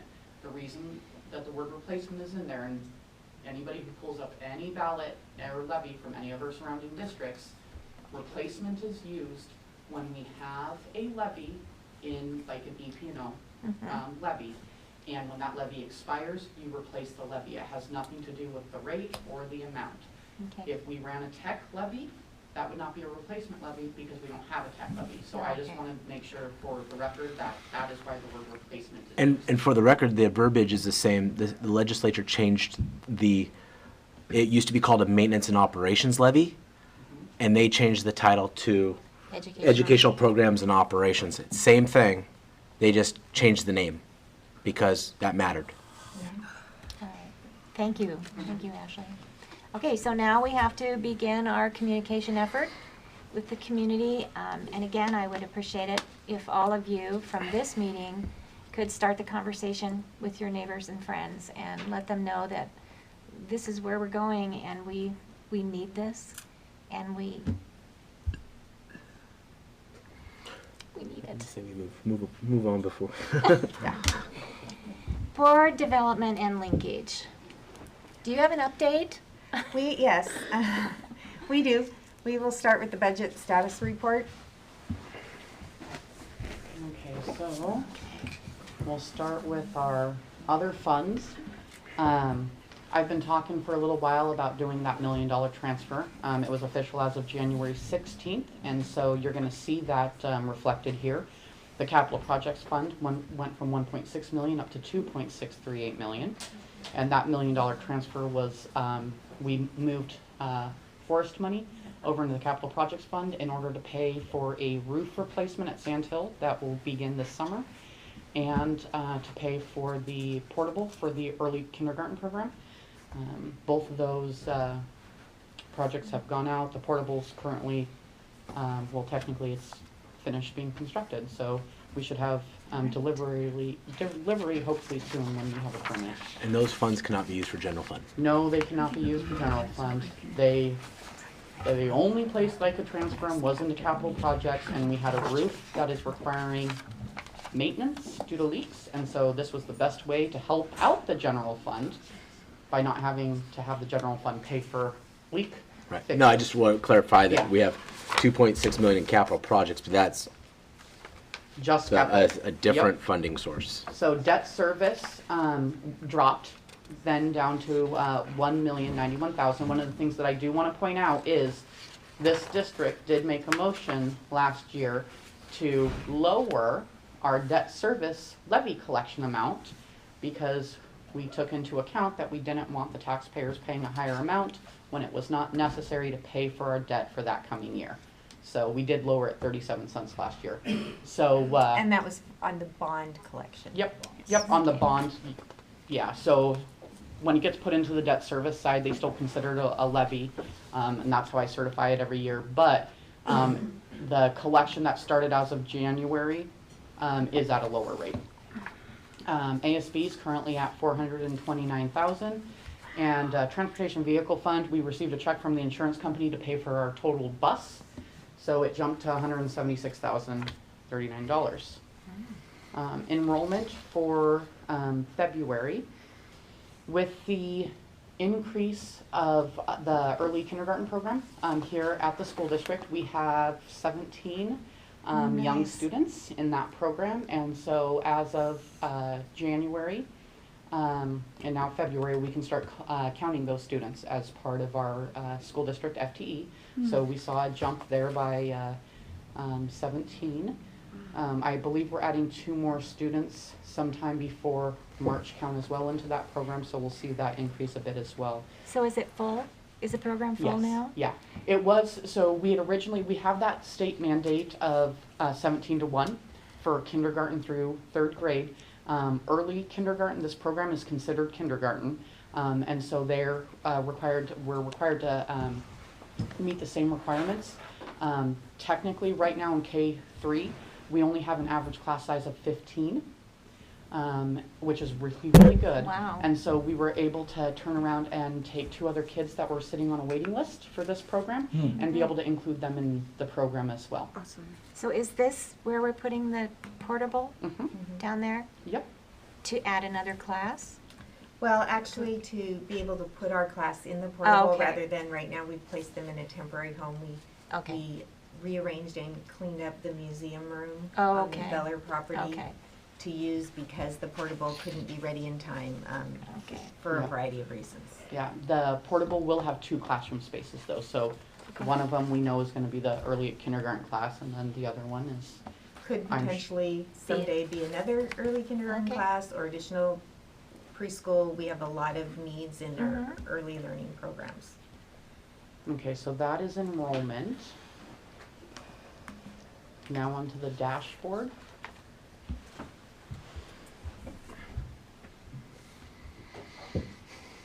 And so this document goes over our general fund numbers in a variety of areas, both revenues and expenses. This first page is regarding revenues. One of the things I like to highlight on this is our semicircles at the top. This trends out, the first one, the sort of, I don't know, pink or maroon or whatever you want to call that color. Total revenues, actual year to date.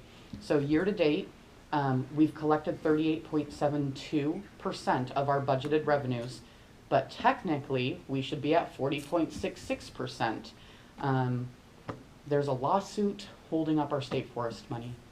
And so we're under collected by 300,000, a little over 300,000 now in that area alone. So again, sort of like what John was talking about with having a fund balance, that's why it's important. Because we can't predict when a lawsuit's going to happen. So the lawsuit's not against the district or North Mason, it's a state lawsuit. Local sources, actual year to date, we projected to collect, this is, local sources is property taxes, 42.62% at this point. We're only at 38.24%. State sources, actual year to date, we're much closer. We're at 40.55. Technically trend, we would be at about 41.38. Federal sources were super low as of right now as far as our revenue collections from federal. Federal government got a really slow start to approving our grants this year. I'm just now finally got the last grant finalized at the federal level so I can start doing claims against it. Do you guys have any questions about revenues? Okay, so expenditures. You know, one thing to point out there, Ashley said our our property taxes are at only 38%. We had an unusually large number of fall property tax dollars that have not been paid yet or collected yet, so. Yeah. And that is, I believe I included something on one of our last sheets where you'll be able to see that as well. Our projected year-end balance, and so this number right here in that sort of green semicircle, that is that percent that we're looking at the end of the year. We're wanting to maintain the 8 to 10% based upon the policy. Right now we're trending at 4.62. Again, the unforeseen lack of collection in some areas is contributing to this. Total expenditures actual year to date is 42.35, or we expected 42.35, we're at 42.75. So per the budget, we're right on target. Salaries and benefits were under. There were some last minute decisions made going into the school year to cut back on some positions in order to save some dollars, and this is where it's being reflected now as far as the budget goes. And our basic education actual year to date, again, we're right on target. Projected year to date basic education was 4.165, and we're at 41.51%. Do you guys have any questions about expenditures? No. Okay, so the next slide, the dark blue line below all the other dotted lines is our current year. So as of February, it's showing about a $930,000 fund balance. And then it predicts where we're going to be at based upon past trends through the end of the year. The goal and what we're working towards, you see that little green diamond on the right-hand side. We're trying to get that end blue box up to the green diamond. That's where we need to be at in order to have our required minimum fund balance. As set by the board. Okay, so the last page. So this goes into what Dana was talking about. I know this one's really hard to see, but it always has really good information, so I like to be able to present this one, because anybody who's wanting details can get that from here. If you look at the very top line under revenues, it's local tax. Your variance, obviously it's an unfavorable variance. We're under collected so far by $307,588. This is a combination of the lawsuit for that's holding up state forest dollars, because we can collect property tax on those state forests, but it has to be given to us in a different avenue, which gets reflected there. And then also part of it is, I'm assuming potentially late property tax payments that we just haven't received to date. Our state general purpose, which is our next red item right there at $248,000. This is under collected funds in some of our categorical programs that ended up getting approved late by the state. Therefore, they make up that difference over time through the end of the school year. And then federal, you can see that's the 262 below. So now that all the grants have finally been approved, we'll see that variance start to disappear. Is there anything specific on this that you guys have questions for? The other financing sources, uses on the bottom where you see all the negatives, those are transfers from like general fund into debt service in order to pay our non-voted debt. That's why they're showing up there. Any specific questions? Okay. All right, so kind of related to teaching and learning, but just a little bit of a celebration. I want to recognize that our employees as a group give back to the community in a number of ways.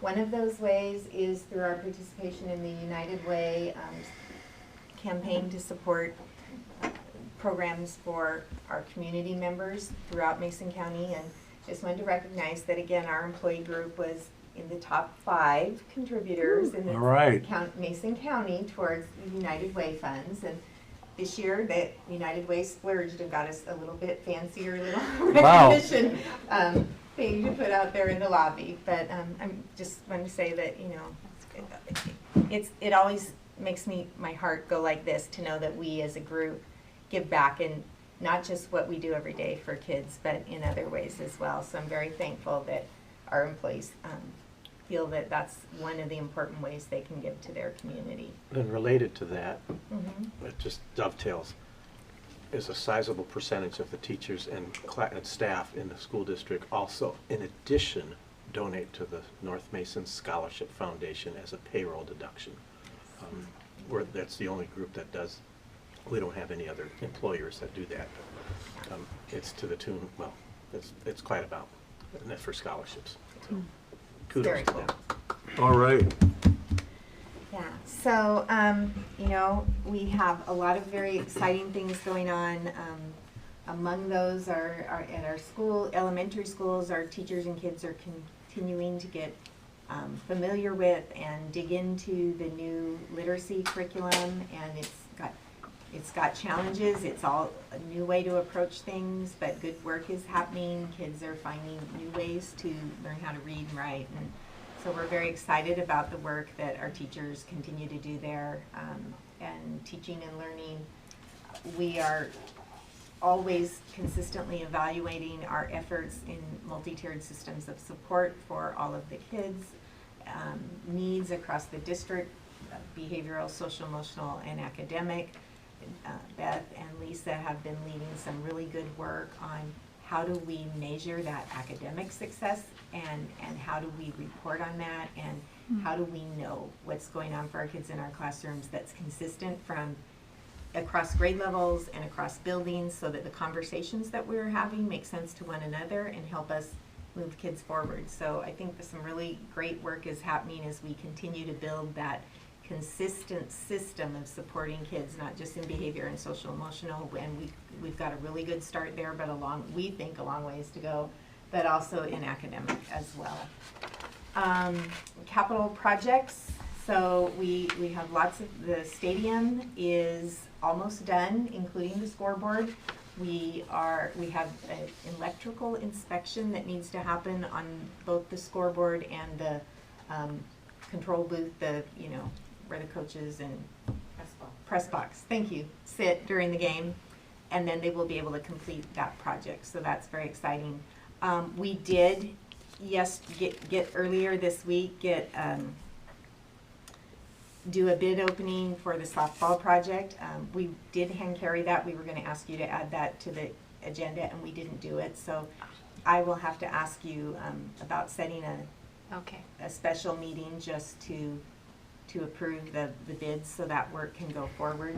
I want to say that Joan and we were pleasantly surprised when the bids came in, because the bids for completing the softball project without the taxes, and that's going to add a little bit, but came in at less than half of what the engineer projected the project would cost. So we're the lowest bid. So we're really excited about getting that done for our kids.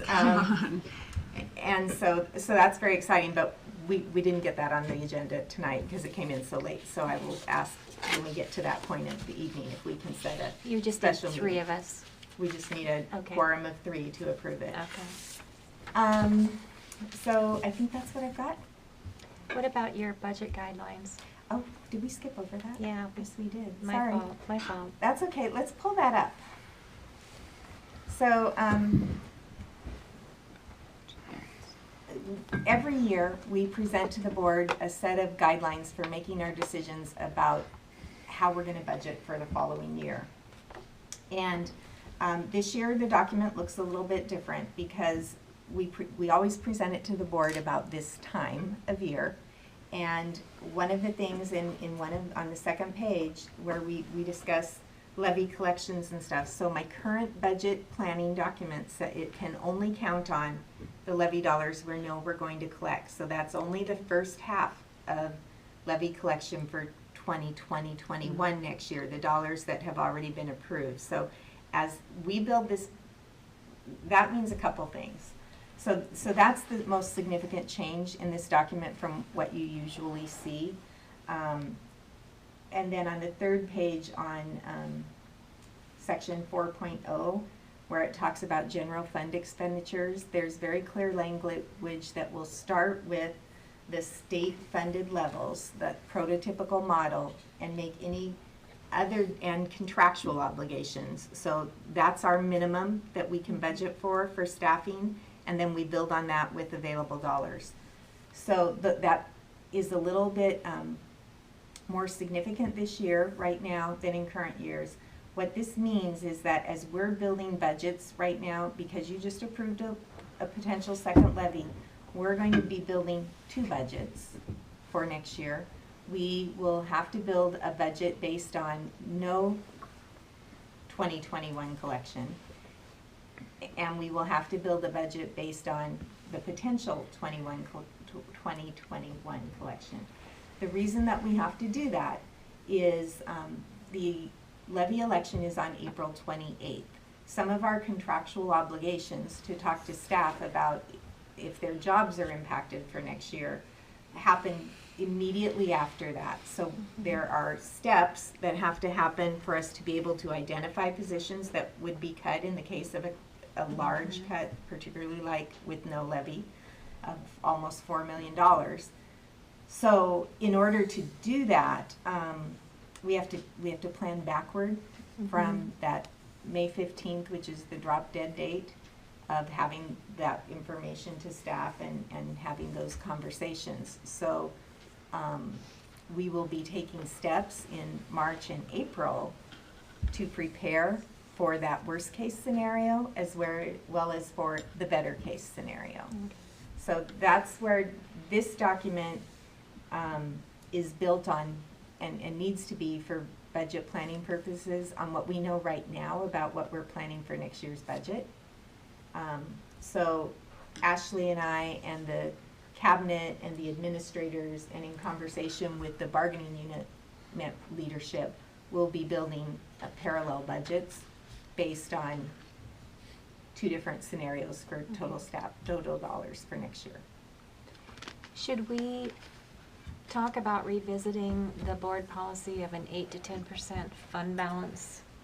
I would recommend that we do, and the reason that I would recommend that is given the change in how the state is funding, and that we're getting, instead of getting even amounts across the month, we're up and down, and one month we get 5% of the apportionment, and then in July and August, when we have no kids in school, we get 25% between those 2 months. So all that money's coming in at the end of the year. I think that would make it so that we can do a better budget planning process for the board. Maybe consider getting closer to previous, or alternatively, as we're building this plan, we need to develop our budgets that make sure that what currently is expected is in that budget plan, because our current board policy says that we have to build a budget plan that maintains that, that is focused on maintaining that ending fund balance. Things happen and that changes, but so I guess it's kind of 6 of one and half a dozen of the other. It's not a bad thing that you still that we would continue to say this is what you need to plan for. And maybe we just need to revisit the language of the policy. Because the policy actually says we need to plan for it. So. Okay. So that means we might not hit it, but It does, but as superintendent and with my team, including Ashley and the cabinet, according to our policy, I cannot present you with a budget plan that isn't planning to hit it. Good. So The principle is preserved. Right. I will say in my time here, there's already been 3 instances in which we were supposed to receive funding, and then we didn't receive funding. Right. And we've had to pull from that fund balance in order to make ends meet. It is extremely important for us to have a fund balance that would allow for the biggest situation just happened this last October, where the two largest mortgage companies didn't send property tax payments in on time for me to get it by the end of the month in order to make payroll. So I had to draw from the fund balance in order to make payroll that month. Now, we did end up getting it, obviously after the fact, but without having that fund balance, you have nothing to draw from. So are you saying that the 8 to 10% is okay and it's not putting a restriction on you? I would say it's a double-edged sword. It does put a restriction, but I say that for the district's health, that we need to have an 8 to 10% Okay. fund balance. Good. That's what I need to hear. draw from. Yeah. Okay. We had the transportation situation happen last summer where we were expecting an allocation and we got a notice from the state the day before we were supposed to get that apportionment payment, and they said, I owe you Oh. units by May. Nice. And so, Wow. and if So, we're so counting just on this it- year, we've had a Yeah. number of those kind of things, so Okay. it's, although it makes some things easier to say Yeah. we're gonna go for a smaller percentage, planning for a bigger percentage allows us to Yeah. To have some that. cushion. Okay, Yeah. And we've needed it. Okay. This year, especially. all right. Thank Responsible. you. Okay, so let's move on to, you talked to us about the capital projects. So we are at, did you have anything else, Dana? No. We're at community linkage planning and message of the month. February is Craig. Yeah, that'll be done next week. That's March, next week. No, next week is still February. Oh, okay. Yeah. So you have 1 week? Yeah. Okay. John, you've got March, Oh, sure. and Why Leanna, not? you have April. I think we need to change these dates a little bit. Really? No, no So, leeway. We don't have monitoring reports this We month. moved those to March. Yeah, right. We moved, so no monitoring reports. We'll talk about those in March. All right, we are at adjournment. For the good of the order, does the board have anything they'd like to say? Thank you. I had great conversations tonight. Yeah, everyone who showed up, thank you very And much. everybody Wish coming. it was like this every month. So I come, know. Come again. Yeah. This is Yeah, good. bring friends. Yeah, bring friends. Yeah, we have cookies. I know, it's usually just Dawn and, The district did not pay for the cookies. oh, thank you, yeah. That's, All right. I own Leanna's Art and Coffee downtown Port Orchard, and I It's a bring them, I shameless donate plug. the coffee Yeah. and the cookies. It is not paid out of a fund. Yeah.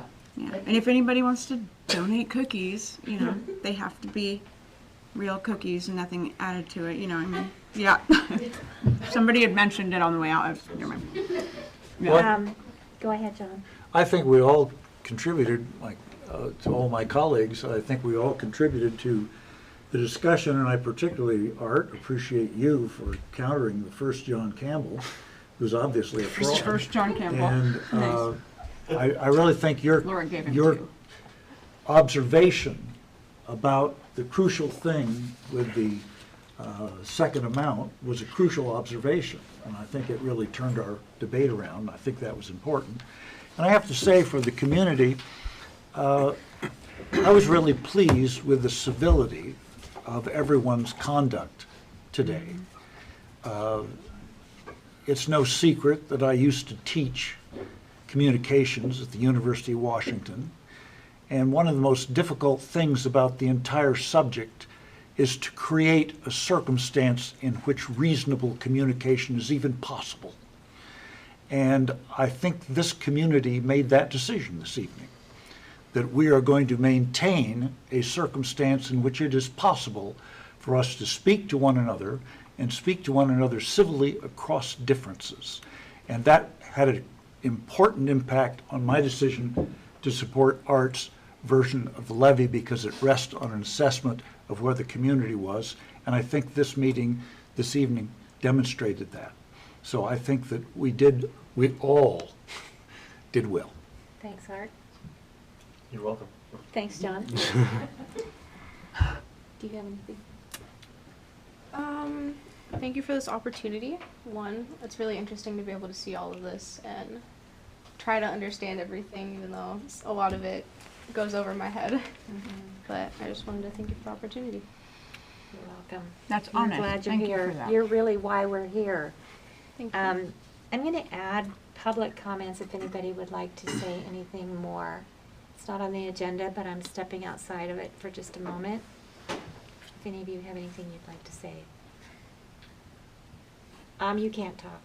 Oh, honey. Ooh, let's do this. Levy committee, right now. That's really not something that we can talk about here. Oh, you don't have to. No. During the meeting. You can talk about it after the meeting. Okay. Can I say something real quick? Sure. Because I really appreciate everything that you said in this whole board, and like you said, the civility. That it's fantastic, and it comes across really nice and makes you want to live here, and wants to make things work. Art, thank you, because that's what you came through on there. I think you nailed it on the head, and I foresee, honestly, that the levy passing the second time through. And God bless you all, because without him, things could be a lot worse. Thanks, Deanna. Yes. Just a question. Is there a reason why the levy amount has to be in a 6, end in a 6? Is that a requirement? Does No. it have to be like 216, 236? Oh, No. So that was, I'm sorry for that. Because Can I explain I was that? thinking if you're gonna go with the 216, then why not do the 226 and meet So, in the middle? What we were looking at was, back in November, was dollar amounts. And this is, once again, this is kind of probably where I went astray, is I applied my way of thinking to things, which isn't always the smartest thing, is, okay, we have to go for a dollar amount that puts us into a position that we can continue status quo. So finance department gave us a range of options, this dollar amount based off of projected expenditures, all that stuff. What that equated to was $216 per thousand. That was just, it was the math on that. And so from there, they kind of built some options for us off of 10-cent increments, saying this one we could do maybe the 226 like you were talking about would potentially be, yeah, we could maybe do some new curriculum, but it's still going to be tight. 216 was, once again, this is bare minimum. This is what we have to do to survive. And then 236, which is what we originally had thought of, was this gives us flexibility to absorb whatever the state brings down on us, maybe position some these programs that we want to see flourish, and give, through these roundtables that we've had with students about, well, why don't we get this sort of class? Why don't we get this sort of extracurricular activity? My friend in CK gets this. My friend in North Kitsap gets this. So we saw that. I'm like, yeah, we've heard from them. It's like, it'd be nice to be able to do that. That's why. So it was kind of given in 10-cent increments, and we had in between those two, but it just so happened that what was just to keep status quo was 216. So it's kind of random, but We back into I the don't know, rate. 220 sounds better. patterned. Yeah.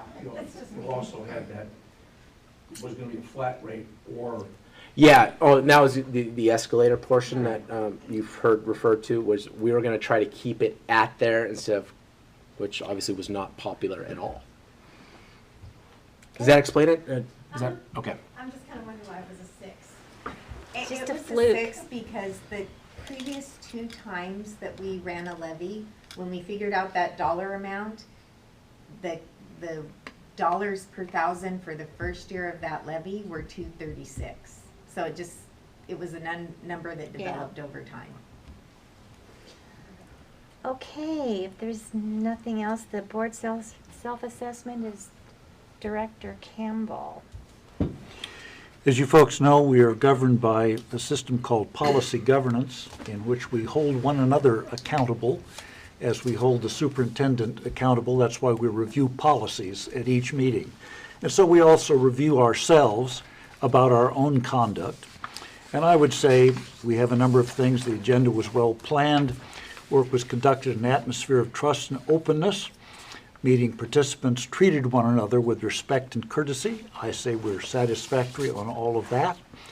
And on governance principles of review, I've already touched upon that. We follow a regular procedure for our deliberations, and all of the 10 criteria that are listed here, I think, were followed. And so I would say yes, and overall, we have a satisfactory. Thank you, John. Our next board meeting date is March 19th. However, you will be contacting us for a special meeting Yes. for the purpose of approving the bid. I'm open on Wednesdays.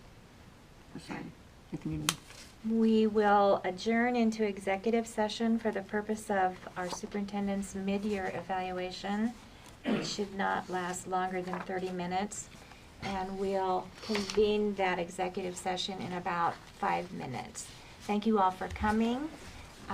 We appreciate your comments and your input. And I'd like to talk to you, Mr. Bode, right afterwards.